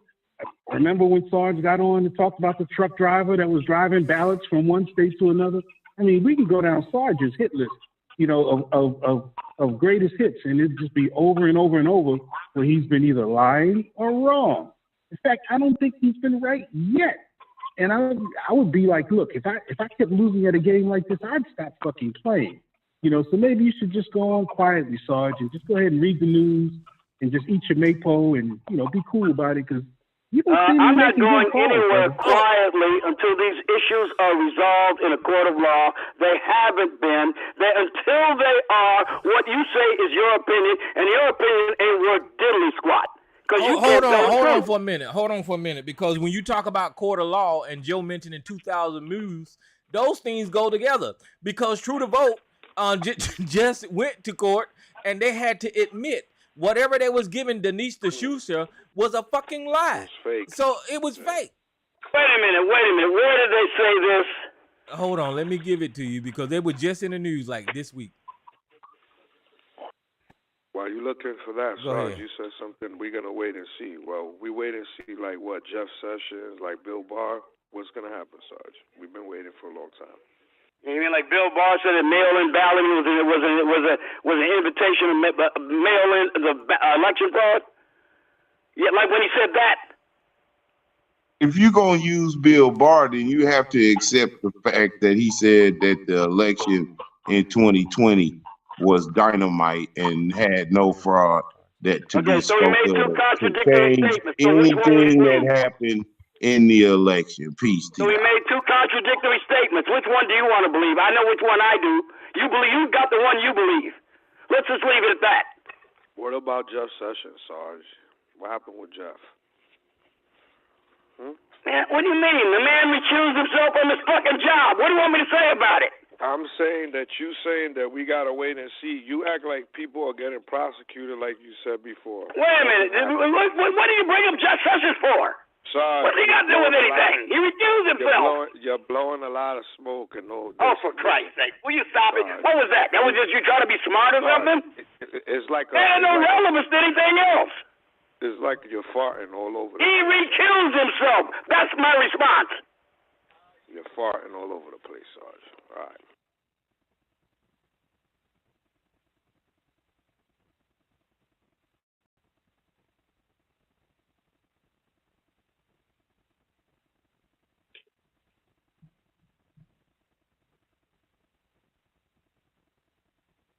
What y'all go to sleep? Or you waiting on me? No, I'll just, we can go down Sarge's greatest hits and just laugh all night, man. Because he can write about shit, Remember he said, the information about Barack Obama being gay was going to come out? Never did. Let's see, the birth certificate. It did come out. You never just ignored it. Larry Fitzgerald had nothing to say to you, did he? Yeah, I know. You just dismissed him. Even though he had phone records to back up much of what he said. The United States Congress dismissed to back up much of what he said. The United States Congress dismissed this man. He went and stood up in Congress and told the United States Congress didn't interrogate Larry Sinclair. What are you talking about? This motherfucker here. Listen, Negro. They did not haul him before any committee and ask him any questions. That's a lie. I said Larry Sinclair. They did not question him. No, he just stood up and gave a fucking dumbass speech that them dumbass Republicans let him do. He had a press conference. They didn't let him do anything. He announced a press conference. They could have squashed that. They could have squashed that shit. They thought they was gonna throw some mud on Barack Obama. And here you go talking. And if you want to bring up the Soviet Union, who the hell are you? then I can play that game too. If you want to bring up the Soviet Union. Hey, Sarge, I'm actually the generation that had to go through those drills in elementary school. They couldn't quash his press conference. Move on. Did you hear? You brought up the Soviet Union. I moved on. No, they couldn't. I moved on, Sarge. I'm on the Soviet Union. Over here. Okay, listen. I'm part of the generation that had to go through the bomb drills where you run out in the hallway and you squat with your knees facing the wall, and then you remember those? You might not remember those, but it was because of the Soviet Union. I remember those. Wait a minute, I'm talking here. I'm talking, sir. I'm talking, sir. I'm still speaking. That's what I am still fucking speaking. Well, you don't have to worry about if I remember it or not. Then shut the fuck up. Okay. It's still getting the same result. Okay. So when you talk about hating Russia, I grew up hating Russia. As a matter of fact, it was a thing to hate Russia and be an American. I distinctly remember Rocky movie pitting us against motherfucking Russia and several other goddamn programming that involved American soldiers kicking Russia in the motherfucking mouth. And it ain't never been a thing to like Russia and call yourself a dignified American. So to hear a Republican and a so-called conservative like yourself jump on the Russian bandwagon, I know something's wrong with you, because no proud American is ever gonna confess to liking anything come out of Russia except the fucking salad dressing. Okay? I can't believe this shit. I mean, I swear to God, the only way you can prevail in any discussion with me is to distort every goddamn thing I say. I did not express any admiration for Russia nor its leader. I said they have interests, and we have run them up against the wall with regard to what they perceive as their interests, and that is not in the best interest of us, them, or the world. So you disagree with Trump then? Negro, why don't you ask me a question and be specific? I did, because Trump likes Russia. You didn't. Russia. You said I agree with a lot of things. The border, the economy. So you disagree? Vehicles. I mean, what the fuck is your question, nigga? You disagree with Trump on Russia? Ask the question, Tyrone. What aspect of it? Do you disagree with Trump on Russia? What aspect of it? It is a manifold question. Any aspect of his view on allowing Russia to attack our NATO allies. Get more specific, I cannot answer. I just threw out a specific. Well, okay, so what? Okay, listen. So what Mama's boy said when Trump said that he would allow Russia to attack our NATO allies. Do you disagree with that? Okay, I will say it again. I believe what he was saying was hyperbole. I do not believe that if a NATO ally was attacked by Russia, that if Trump was president, he would not commit American troops to counter that attack. Okay, so let me respond to you this way. Listen, that wasn't the only interview that Trump said that in. He repeated it over and over again. So for Sarge to say that he don't believe what Trump is saying out of his own goddamn mouth is showing you that you're delusional, Sarge, because the man is saying well, he really didn't even answer the question, yeah, Tyrone. He's saying it over and over again, Sarge. So for you not to believe it and Trump to say it, that shows you how delusional you are. He's saying it over and over again. You are seeking to get me to agree with you, and I will not, because I do not believe that he would fail to respond under an Article 5 treaty obligation. That's why I won't answer the way you want me to. The best answer you gave to the question was you felt like what Trump said was hyperbole. So that prefaced everything else that you said, that dribble afterwards. We don't need to pay attention to nothing else the fuck you say. Let's put it this way. I'll tell you this much.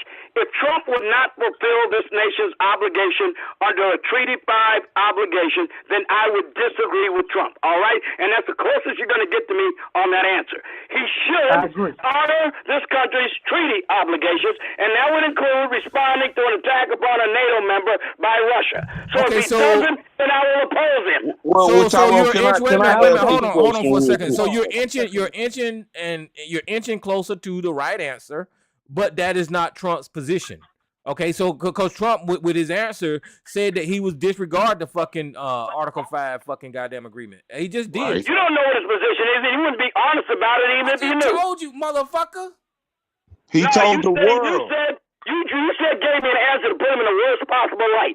That man has gotten NATO to pony up more money, and the more money that these maybe putting them in a NATO while fulfilling their treaty obligations makes NATO stronger, not weaker. Okay, so we had this conversation last week. Donald Trump did not get NATO to pony up no more money. NATO started increasing its fucking money up under President Obama in 2014. You seen the same chart that I seen. Donald Trump's threat didn't have nothing to do with NATO increasing their goddamn revenue. So that's a lie. Joe, go ahead. Revenues is not the same thing as living up to what is expected of them. There was no increase when Donald Trump was in office. Again, it is not the same thing as living up to what is expected of them, which is 2.5% of their GDP. There was no that's a lie. Tyrone, you're lying. Real quick, I just want to make a clarification before Joe starts talking. The fact of the matter is that 45, like my sister's calling, said that he would encourage Russia. So all that dribble and drabble coming out of your ham sandwich shows an uncooked meal. Well, you shouldn't vote for him then. I suggest you don't vote for him. I will. Okay, so I was just thinking, I seem to recall not too long after the election where Sarge said all this packet data for the election where they were changing votes had gone to Spain or Italy or something. Remember he said that? You know, and he had all the evidence and all this packet data. I responded to people asking me about it. Yeah. You never remember anything correctly, but I do because I was asked the question. Yeah, you said you had all the packet data that proved that votes were going out of the country to Spain or Italy or something like that and getting changed from Trump to Biden. I remember it clearly. I didn't say that. That's something you just made up. I'll tell you what I said. No, you said it. I remember you saying it. No, you remember everything fucked up. You were right behind the My Pillow guy. You were right behind the My Pillow guy. And then when you found out he was a loon, you quietly disowned him. I'll tell you what I said. You were right behind the My Pillow guy. Joe, I will tell you what I said. Please. Let's hear the redacted version. I answered what the reports were saying.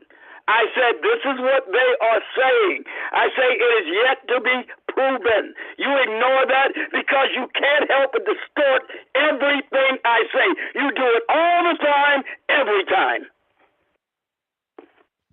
No, son. You said you had the evidence. You knew that they were taking the data from the voting machine and sending it to Spain on those servers and just switching it, from Trump to Biden. I remember, from Biden to Trump, I remember you saying that because I said, this guy doesn't know what the fuck he's talking about. And he's just talking, he's just flapping his choppers, man, I'm none telling of you, his shit connects, man. It's all a bunch of feeling. It's no logic. None of it. None of it connects, man. That's all you hear. It's always, what about this? Well, what about this motherfucker? What about that? Well, you supposed to be a cop. What does it matter? One criminal got away with a crime that I caught your ass with. You don't remember that statement that you probably gave to some black kid? Well, there you go. Same thing for Donald fucking Trump. Why in the world does getting away with it mean that it's fucking right? That's what I heard you little cheerleaders start off the evening with. You could almost hear him apologizing for supporting someone that he knows steals.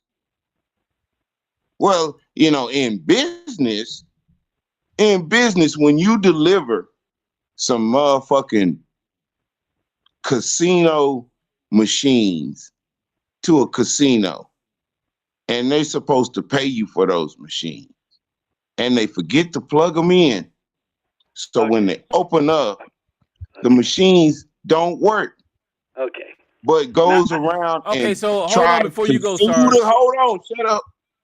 Tries to sue the company for machines that don't work because he don't want to pay for the machines, but they work perfectly. The dumbasses just forgot to plug them up and was embarrassed on opening night. But Donald Trump kept that shit in court so long that it bankrupted the motherfucking company. And put motherfuckers out of work, hurt families. And all he care about is not having to pay for some free machines. What the fuck? That's some not having to pay for some fucking machines that he know work, but he trying to hustle. He trying to commit a fraud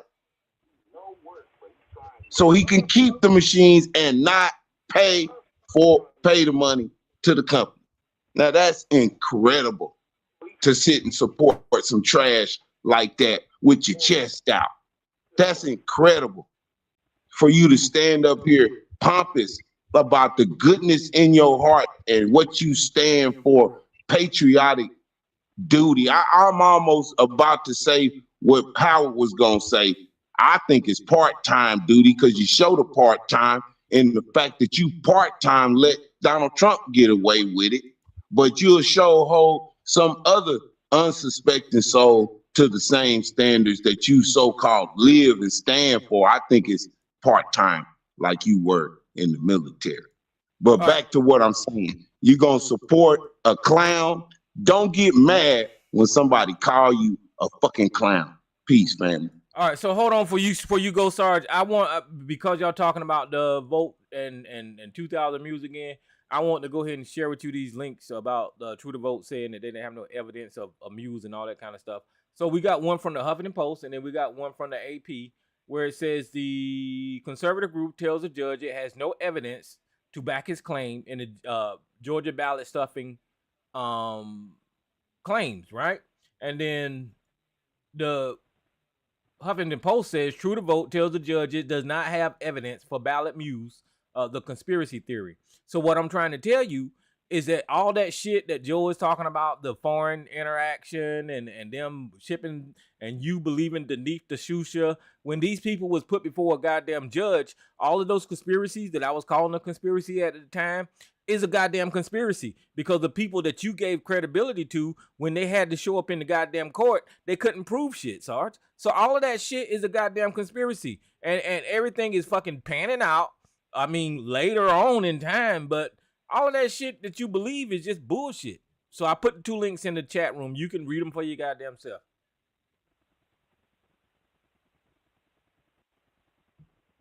Did I hang up? No, you on. Oh, yeah, but you guys, I Well, put. let's just take it a step further, Tyrone. Let's take it a step further. We have a billionaire, ex-president, billionaire, supposedly ex-president. I'm going on what he says in terms of billionaire.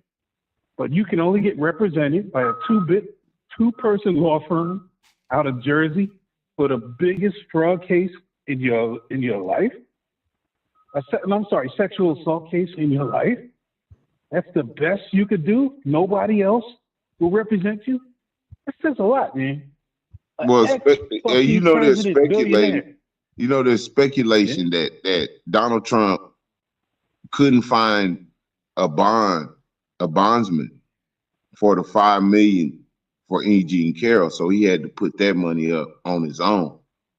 But he can't find a bondsman now to help him with the 400.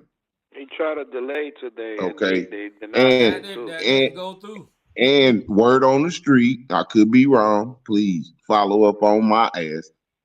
But word on the street is that donors don't even want to donate to the RNC because they know it's going to. They don't want it to go to Trump's pocket. They don't want it to go to his cases. But you know what, Mama's boy? Okay. I was saying this earlier is about the way the RNC is set up is to help the Republican Party, right? But for some reason now they're talking about putting Laura Trump in charge, and Ronna McDaniel, she was funding Trump's legal bills. So I don't understand how the Republicans are allowing the RNC not to support the rest of the goddamn party. I'm not understanding that. That's why, because they everybody abandoned the Muslim abandoned, and the half sprinkle what is it, Haley people, right? Mm-hmm. Haley, that's it. Nah, man, what you witnessing is all that capitulation to this goon is now coming back to eat. Chickens are coming back. How's that a thing though? How can he get all the money? Because he was basically bullying it out of Romney McDaniel, whatever her damn name is. Yeah. He was basically bullying it. He was taking the money from the RNC, and they paid up something like $50 million on his legal funds and shit like that. So it basically bankrupt the RNC. They got no money to put nobody else in office, and now that she's booted, you know what I'm saying, and the person that's supposed to be coming in, likes Trump. We don't know if it's Trump. Like we don't know if it's Trump's daughter-in-law or not, but they talking about that. It's not. It's Romney's niece. Let me ask Jabari. Let me ask you this, man. What do you think about all the money for the RNC going to one person? How do you feel about that? Well, I mean, it's up to their rules and regulations. To me, it don't matter. It ain't gonna stop all these illegal migrants, the crime, the inflation. It ain't gonna stop none We of ain't that. talking about that right now, though. We're talking about the political party and all of its funds going to one person. So you don't have a problem with that? If that's their rules and regulations, it's cool with me. They make the rules and make the regulations, so it don't matter to me. That's why y'all keep losing elections. So, Sarge, let me ask you this right here. What do you think about that? This the no better First of all, thing. the Republican National Committee is a private organization. They have a board of directors. They vote on how to allocate funds, whether it's the Senate funds, congressional races, or whatever purpose. Donald Trump is the leader of the Republican Party as a political candidate. If they think it is in the best interest of the Republican Party to assist him in his legal battle, these bogus criminal charges against him, because look, everybody can read the indictment, and they have no merit whatsoever. The criminal charges have utterly no merit. Then that is up to them to decide to allocate those funds for him. Now, the Republican Party membership may or may not be displeased, but I think Donald Trump has enough support that a majority of Republicans in the Republican Party would probably support at least a portion of funds to go to his legal defense. Again, that is the decision for the Republican National Committee. Whatever decision they make, whether they give him the money or not, I'm going to support it. Okay, so hold on. Let me say this right here. This is why you guys are losing. Because that ain't the way it was designed. And y'all watching in real time the Republican Party get dismantled. Because like when Donald Trump came in, the Republican Party used to have a platform. Now they don't have a platform. They don't have a message, right? And now you're watching them be all right with the money going to just one goddamn person, the coronation of goddamn Donald Trump and his fucking family. This is why y'all keep losing. Don't y'all realize that you've been losing elections ever since y'all been supporting Donald damn Trump? I guess it don't matter to y'all. Well, I'll say this: winning has consequences, and we can see the. I'll say this: winning has consequences. And when Joe Biden won the election, we see the consequences there. High crime, the economy is better. High inflation, illegal migration. Bullshit. Oh, you just using talking points. You're not following the data. Sergeant even tell you that this is a better. You hear what the Bureau of Labor Statistics said the other day, did you? Sergeant even tell you now that this is a better. Go to the website. Now what Sarge says, they said that many of these employment gains went to illegal aliens. Okay, so let's labor statistics. Let's educate Jabari right quick. I'll give you the link.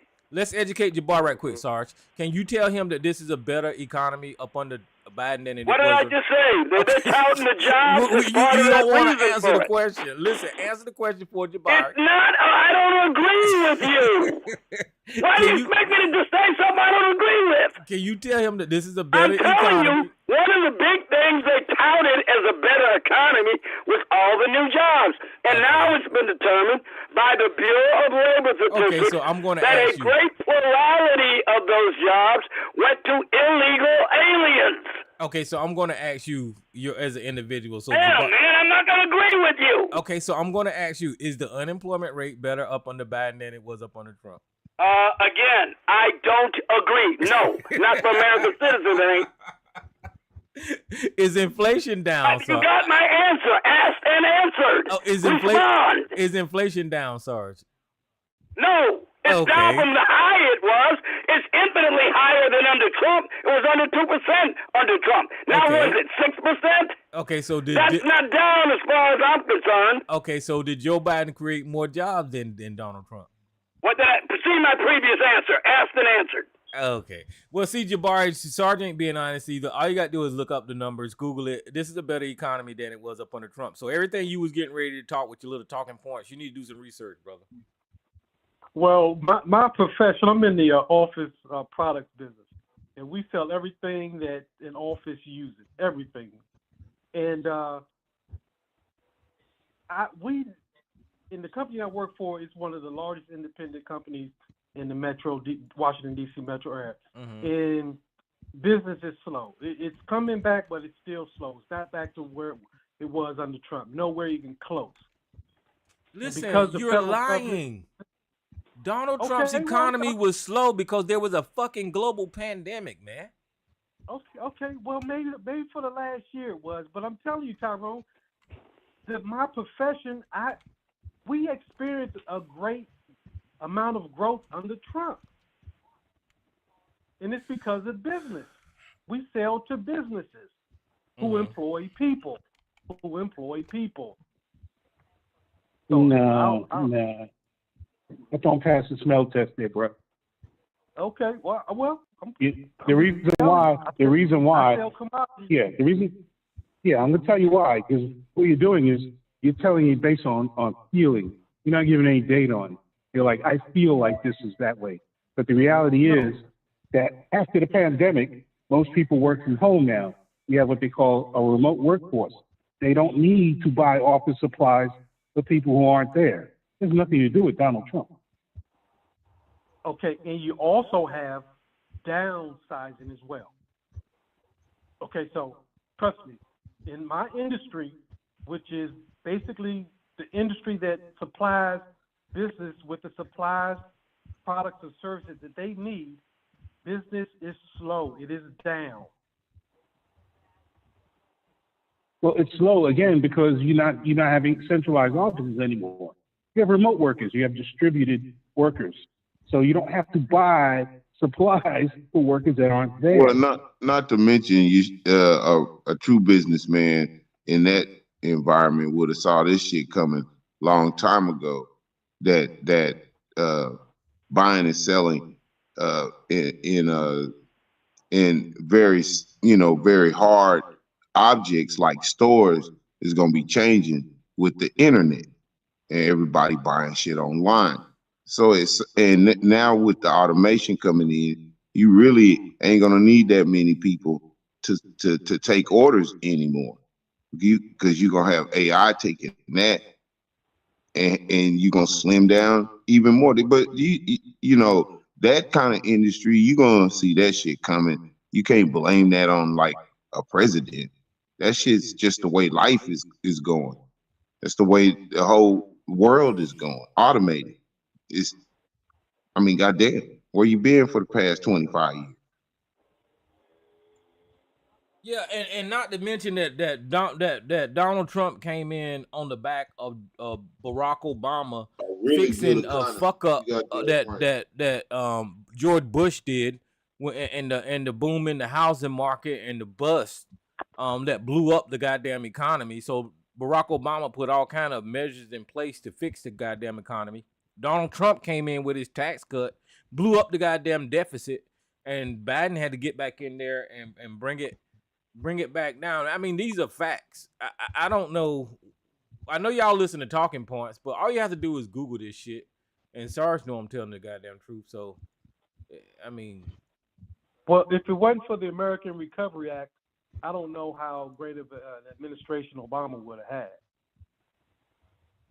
Say what? And the American Recovery Act, where Congress gave Obama millions of dollars, and he paid off the banks. And it was George Bush's fault under his administration.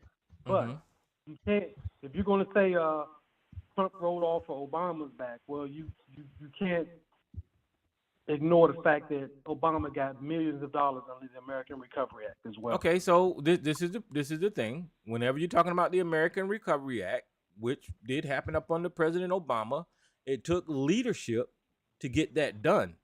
And this is why you give presidents, partial credit for getting it done. Yes, the American Recovery Act did happen up under President Obama. So yes, I agree with you. And you're agreeing with me. He used the American Recovery Act to fix George Bush's shit. So yeah. Right. You don't have no argument with me about that. No, we agree on that. We agree on that. No problem. But still, if I had to choose between Trump and Biden, I got to choose Trump, man. I got to. Why though? Because things were better under Trump. So why is he selling? Why is he selling sneakers now? Wait a minute. Excluding the coronavirus. I mean, in my life and all my friends. What did he say? The what? The coronavirus. Yeah, the China virus. Yeah, coronavirus. Yeah, and all my buddies, they admit it, but they still gonna stick with Biden, even though they know that things were better under Trump. So why is he selling sneakers? What do you mean when you say things are better? Yeah, I'm just curious when you say. What I'm hearing is how you feel without, because I'm an evidence-based person. So what do you mean things are better? Explain, please.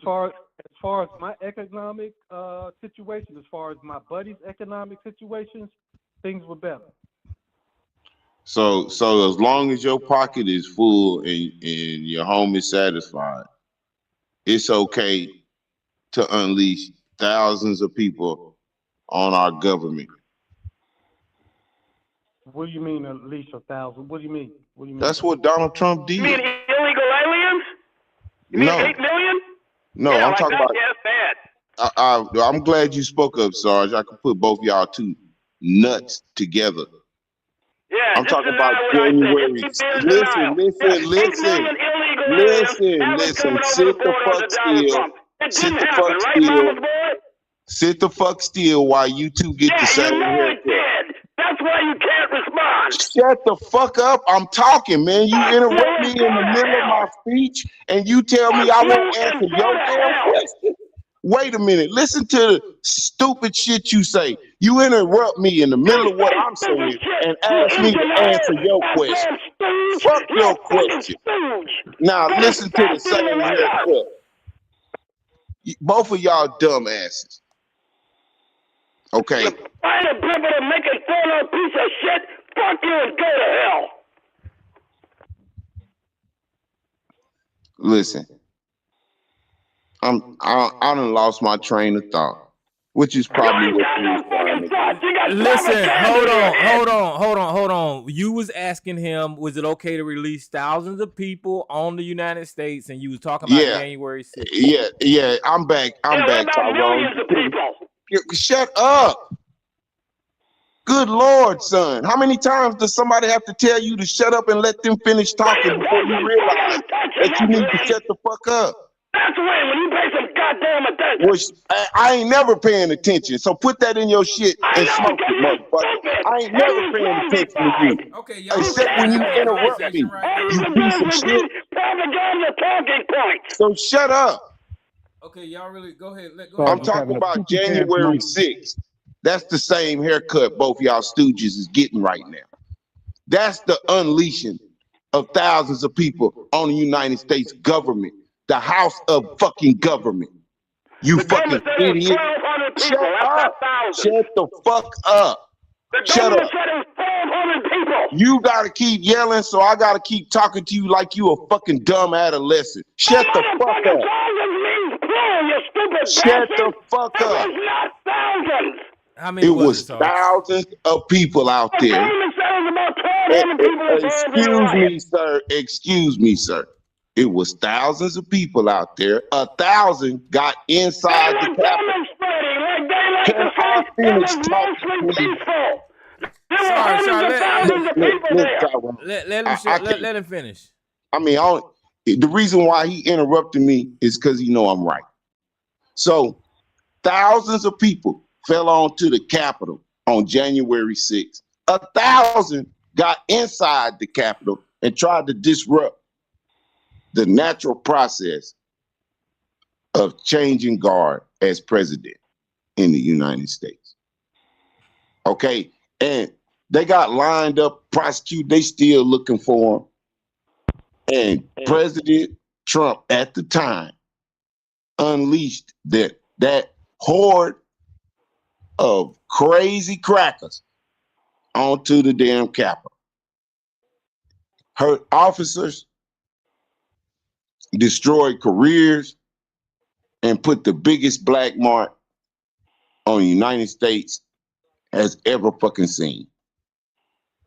Bunch of madmen yelled at, psyched up, pumped up, armed and dangerous, sent them to the Capitol with his own words. We gonna go up to the Capitol. And at the time he makes this statement, he know those people are armed and hyped.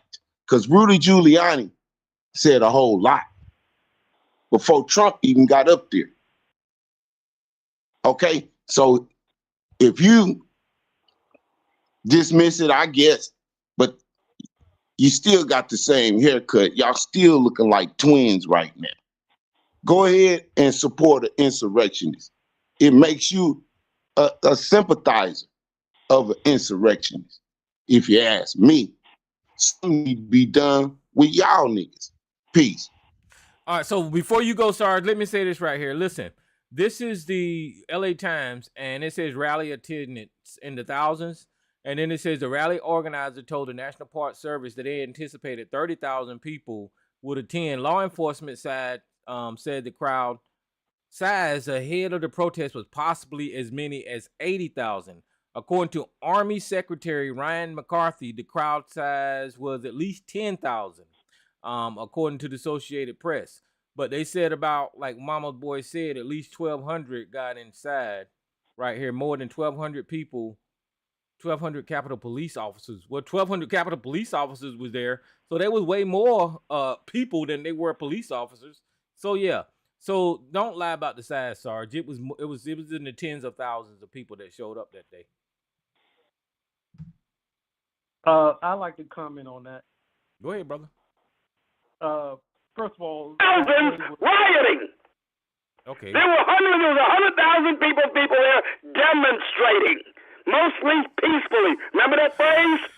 That's there what were Mama's hundreds boy that said. were rioting. That's if he had said that, I would not have argued with him. That's what the fuck he said. But let Jabari finish. I didn't say that, and you were still arguing with me. He said there were thousands. That's what he said. Go ahead, Jabari. Go ahead, Jabari. Man.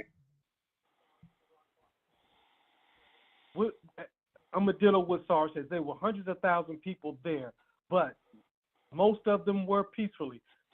Now, there's no doubt in my mind. Wait a minute. There's no doubt that a certain number of them, most likely thousands,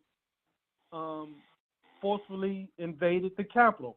And those who forcibly invaded the Capitol should be punished. No, I mean, it's no question in my mind. They should be punished. Is that right? Is that what you believe? But then why is Donald Trump calling them prisoners, patriots? Why is Donald Trump saying that they're political prisoners and they should be let go? Well, I believe some of them probably are the ones who walked in there on the direction of the police. Maybe those are the ones he's referring to. So are you saying that those people was authorized to be there that day and they're innocent? No, what I'm saying is that those who were there, who did not storm the Capitol, but once the doors were open, who went inside the Capitol, I don't think they should have been prosecuted. Okay, so let's get a fact straight first. There was no doors open voluntarily. The doors were smashed, windows was crashed, and shit was beat in order for them people to get inside of that building. You do realize that, right? We've got the video of the Capitol Police opening the door and waving people into the building. Stop saying that, Tyrone. We've got the videos. Okay, I got the video of these windows being smashed, and if you don't believe me, you can that happened too. Both things are true. Okay, but I'm trying to say what I'm trying to get across to Jabari is that the House of Representatives was closed for business that day. No one was authorized to be in that building because they was trying to count electoral votes. When a police officer allows you in, that is deference to authority. Nobody gets charged with that unless it's I'm not talking to you. Do you know what an estoppel is? I'm not talking to you. I'm talking to Jabari because I know you're not, because you can't deal with me. Jabari seemed like he got more sense than you, so I'm letting him know that it was illegal. And unless he doesn't know what an estoppel is and I do, and you won't let me show you why they shouldn't be guilty, you just want to pronounce them so. Okay, so I'm letting you know, Jabari, it was illegal for anyone to be inside of that building besides the authorized personnel. All right, let me say this, Tyrone. Go ahead. If typically when you're driving down the street and the light turns red, you're supposed to stop. But if a policeman is there and he waves you through, does that mean you broke the law? No, that's no excuse. Okay. Let me respond to you. Let me respond to you. Your analogy. Well, hold on. I want to respond to your analogy. Your analogy is bullshit because you're not nominating the president of the United States at a fucking traffic light, and the traffic light has nothing to do with this scenario. Whenever you have people, man, that's what you twist law however you want it to be. Why? Sorry, I know. I don't know anything about the law.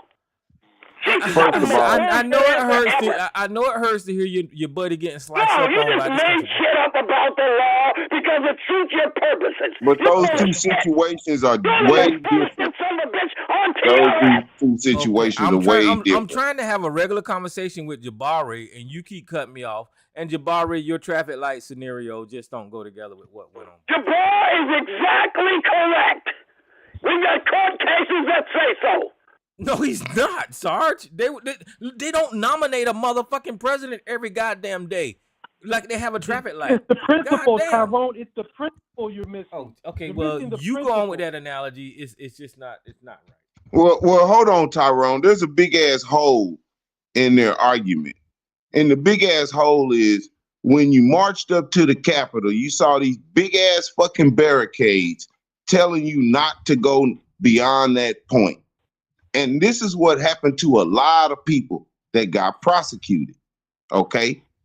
Whether it was a major and they went to jail for years, or they got a ticket for crossing that fucking barricade going onto the Capitol grounds. And some of those damn Capitol police officers got caught letting people in, okay? And they got motherfucking dealt with. Yeah, they did. So listen to all this bullshit. Is it, they really showing you that they are like insane or want to appear to be. Don't believe me. Look up that's the only way. Excuse me, and you keep interrupting me, sir. You must be the first person. All of those deals the rock hits when I throw it in the dog now. You must be the first one. You must be the first dog. Supreme Court rulings. You must be the first dog I hit when I throw it. Like I said, it won't change what the United States Supreme Court has ruled. You not keep what interrupting. Believes. You keep interrupting me. I must be saying some hot shit. You need to be shit. interrupted when you lie. I must be saying some hot shit. So sit back and watch. You're a liar, sir, and the court sit say back you are. And motherfucking mama's watch. boy. Yeah, mama's boy. See, when they say shit like this, it kind of amazes me because, okay, so you're in a crowd, right? And they start storming the Capitol. You see people running there. You see the police being outnumbered. And you see the police remove the barricades because they knew people are going to go through them anyway. So, you can't stop a crowd like that. And you say to yourself, should I join in? Even if I just want to go look? When I see shit going down? Let's go look in the Capitol. You know what I mean? That's the funny one. Yeah. Okay. Wow. Did you see how they pushed them cops out the way? Hey, Jenny, let's go walk through the Capitol. The fuck out of here. We have the video for context. Yeah, the areas that the police opened the doors to were not the areas involved in the turmoil. So you're wrong again. But Sarge, look at the video. They could see the people climbing on the building, Sarge. Police are allowed to alter things when they deem it in the best interest of crowd control. When they raise the gallows. So let me ask you. At demonstrations. So let me ask you this right here. Let me ask you this right here. Sarge, the areas that the police let people in, right? Were any of those people charged with crimes? Yes. Okay, so they was not authorized to be there. Okay. No, sir. I'm gonna say it again. It's entrapment by estoppel. And those cases have yet to be resolved on appeal. Well, say Tyrone. Yeah. Before he gets into some other nonsense.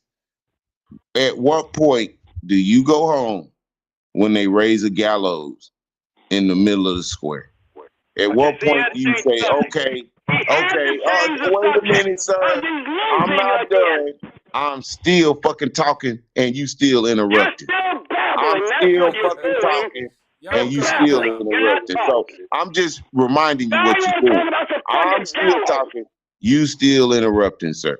So when they raise this gallows up and you stick around, I think you deserve the full extent of the law getting slapped in your face. Yeah, you would think and so. you should be criminally, That's why you think that way, you because should you're be criminally prosecuted. Yeah, because you're I get, excuse me, sir.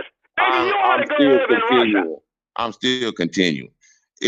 You know, if it was, you know, some black men, some black, you know, kids out there, hell, some black toddlers. Here we go with the race card. Here we go with the race card. Hey, listen, and you know it too. You know it too.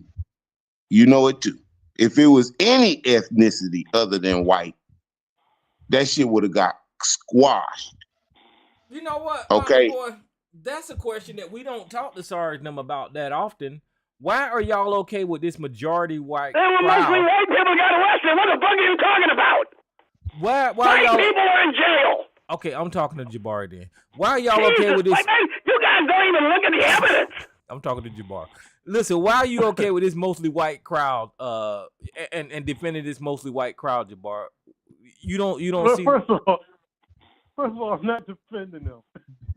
I'm not defending them. I'm not defending what you just said that was peaceful. That's a defense. I did not say nothing was peaceful, Tyrone.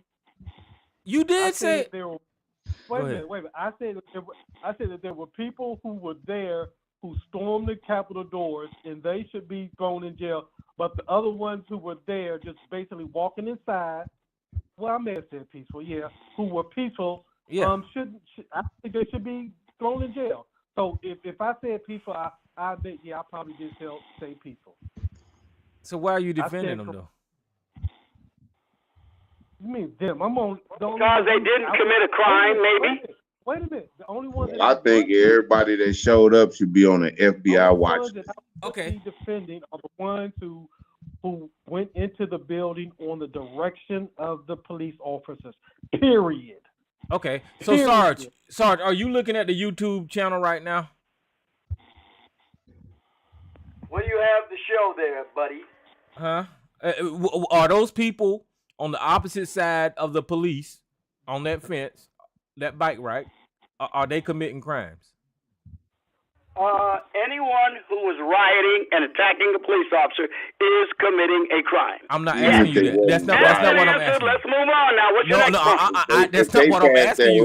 That's not what I'm asking you, Sarge. I'm asking you for this picture that we're looking at.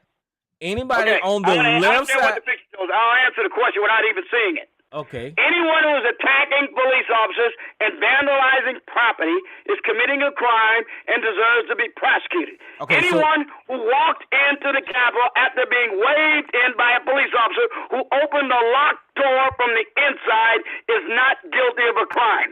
Okay, so that's my answer. Now, Jabari, these people did not make it in the building. They're not inside. They're outside fighting the police. What are they doing? What are they doing? They're grabbing the bicycle rail. I don't see a picture.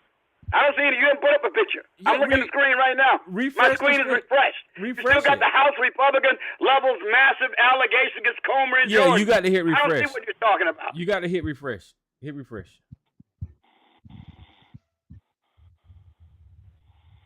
Okay, now that looks like people who are committing an assault. Okay, so wait, hold on. I'm glad you said that because they're not in the building. Y'all said. Oh, wait, what did I just say? I said anyone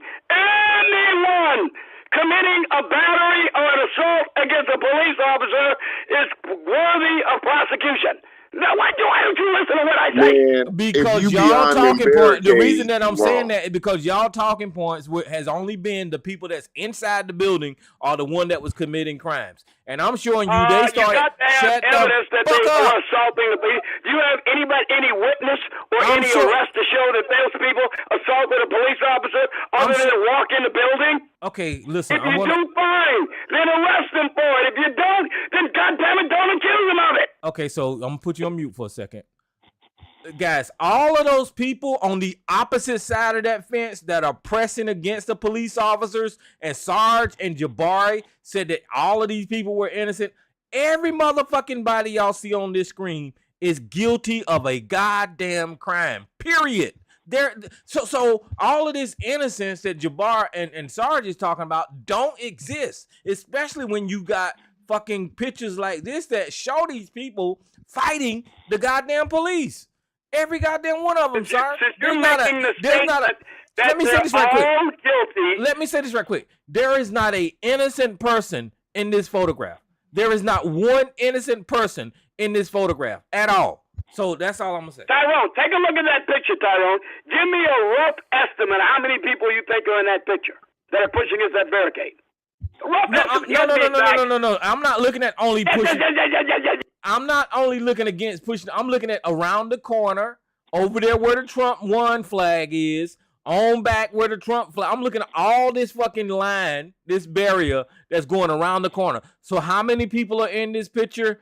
Probably, I don't know, 80, 90 people in this picture stacked on top of each other. I don't know. That's a rough guesstimate for me. Okay, so we already conceded that hundreds, and when you say 1,200, that is 1,200s. So when I say hundreds of people were involved in the riot, that means it is highly probable that those are some of the hundreds of people that were rioting. So are you telling me? So are you telling me? Is that a riot? What we're witnessing there? Again, I have already conceded the fact that hundreds of people were worthy of being arrested and prosecuted. Are they rioting in the picture? Asked and answered. How many fucking times you gonna have to say fucking question? Are they rioting in the picture? I don't know. Yes! For exactly the reason I said. They are resisting the lawful orders of police officers and a clear attempt to restrain them from going past where they are attempting to go. So they need to go to jail. We're not arguing about that. We're arguing about the people just roaming around in the building after police officers open locked doors and wave them in. We can see it on the videos. So where is the peaceful Tyrone, picture? Are you slow, Tyrone? Are you slow, Tyrone? He is. He is so slow. And his brain can't catch up with the new concept. Where is the peaceful people in this picture? Okay, now I got to get the videos to show it. Okay, let me get the videos to show you people being waved in by police officers. Let me get that and it always defaults to the excuses. I'll put it in the chat room. It always defaults. To excuses. I don't understand. It always defaults and it's like he overlooked me telling him all police officers got prosecuted for letting them people in, and so did them damn people. And not only that, this just look like a regular police. Even if the police officers did the wrong thing, though, you have a right to rely upon a uniformed police official giving you instructions. So shut up. Listen. This look like a regular police day at work. They put on their face shields. They got batons. They got body armor on. They got all kinds. That's just a regular day at work for the police officers, for these peaceful ass goddamn people that are y'all full if of the shit. police officers were disciplined for not doing their jobs properly, that does not impinge upon the people who relied upon their authority to let them in. Okay, so guys, the reason that I said that sarcastically, because when these police officers got called out, they got called out and they told to get geared up, put on goddamn protection, because they were some fucking law violators and some vandalism and some goddamn people that was breaking the goddamn. That's the reason that they're in fucking heavy armor the way that they are, because these people are not fucking goddamn doing anything that is within the law. Now, if this would have been a black crowd, of course, you would have seen dead bodies all on the fucking Capitol steps. It'd been wrapped up quick. Yeah. Would have been mass murder. Like I said, Again, you keep missing the point because you don't want to concede it. And I understand why you don't, but you keep missing the point. The point is, no matter how they were garbed, a uniformed police officer with the authority of a Capitol police officer has the authority, no matter what a sign says, to tell someone to disregard it and let them into the building. That is a proven legal fact. They didn't tell him to disregard it. No matter his They never told him to disregard it. So I'm gonna address this. They moved it out. The issue. Okay, I'm gonna address this, right? I'm gonna address it. I want to address what Sarge saying about being led into the building. Out of all the January 6th cases and all the people that went to jail and got set free, none of that bullshit about Sarge saying the police let him in was used as a motherfucking defense. So for you to use it in the conversation here and saying that that's a reason that they was in the building is bullshit. It's not a defense because the door was open, because it looked like a video waved them in. That is not a defense or an excuse for somebody to be somewhere where they're not supposed to fucking be. That is just a talking point that came up on Tucker Carlson, that the motherfucker that's in Russia right now, that you're constantly repeating. It makes no goddamn sense, Sarge. Well, once again, you made shit up that isn't true. Many of the defenses didn't raise that defense. It was disregarded by the judges. They found him guilty anyway, and or the juries. They disregarded the defense. That is what many of them are bringing up on appeal. Okay, none of it has been resolved yet. I give you that. If they use it as you just ignore things that no, I want to respond to what you said. I'll give you that. If it was brought up as a defense and disregarded, then what the fact that it was disregarded mean that it didn't fucking matter. Okay, so there, I'll give you that. Remember that Nancy Pelosi and that fucking January 6th committee was hiding them. They didn't even have it available for their trial. They got convicted without being able to have it to show. That's bullshit. Listen, hold on. My God, you are such a liar. Okay, so the January 6th committee and its hearing had nothing. I ain't gonna say nothing. The defendants in the fucking January trials, their individual trials, their lawyers and their attorneys brought forth evidence and defense for these people to try to exonerate them or whatever the fuck, right? It wasn't on the January 6th committee to either convict or charge these people or prove anything, right? They probably used some of the information from January the 6th, but if you was a defendant in the January the 6th thing up to defending yourself, it was up to your goddamn attorney to go get the goddamn necessary equipment that you needed and the evidence to prove your goddamn client innocent. So it ain't got shit to do with that. Goddamn, man, the House Republicans couldn't get the goddamn thing. They had to go get a majority in the House before they could get the fucking videos. Those trials were held and nobody could get to them. Okay. Good Lord, you just love tyranny, don't you? That's not true. Thank you, Sarge. Tyrone, are you slow?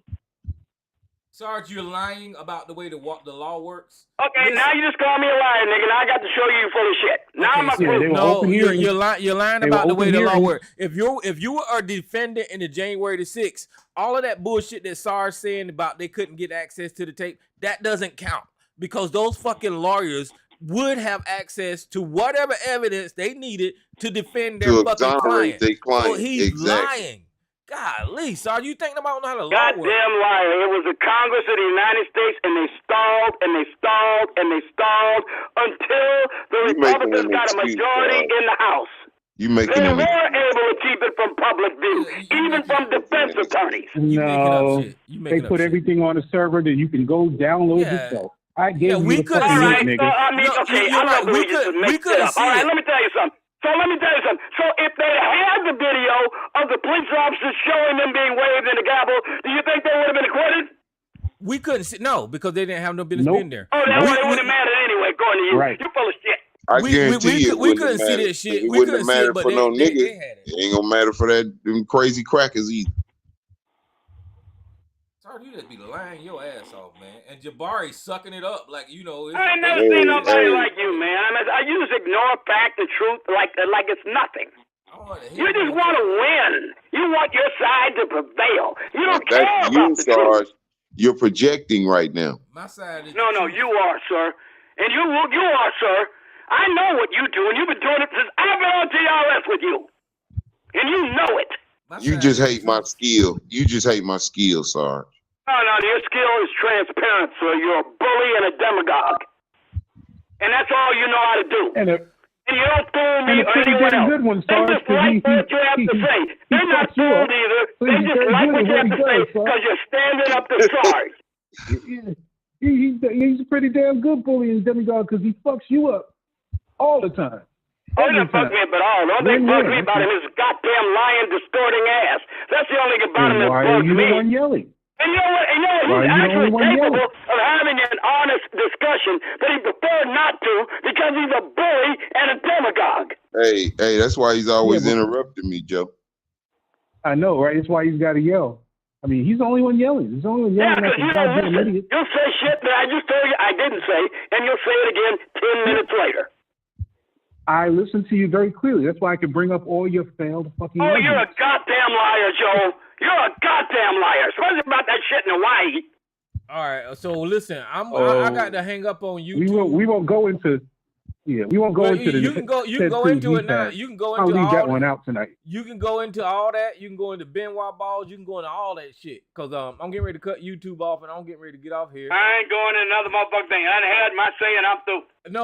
No. You need to stay on here, Jabari. I done had my say. I'm through. You go ahead and make up any shit you want now that I'm gone. Fuck it. No. Hold on, don't you go nowhere. We need to find out what Jabari feel about your Benoit balls. That way. All right, YouTube. I'm shutting y'all down, YouTube. Jabari, you ain't got no opinion on that? Hey, Jabari, go get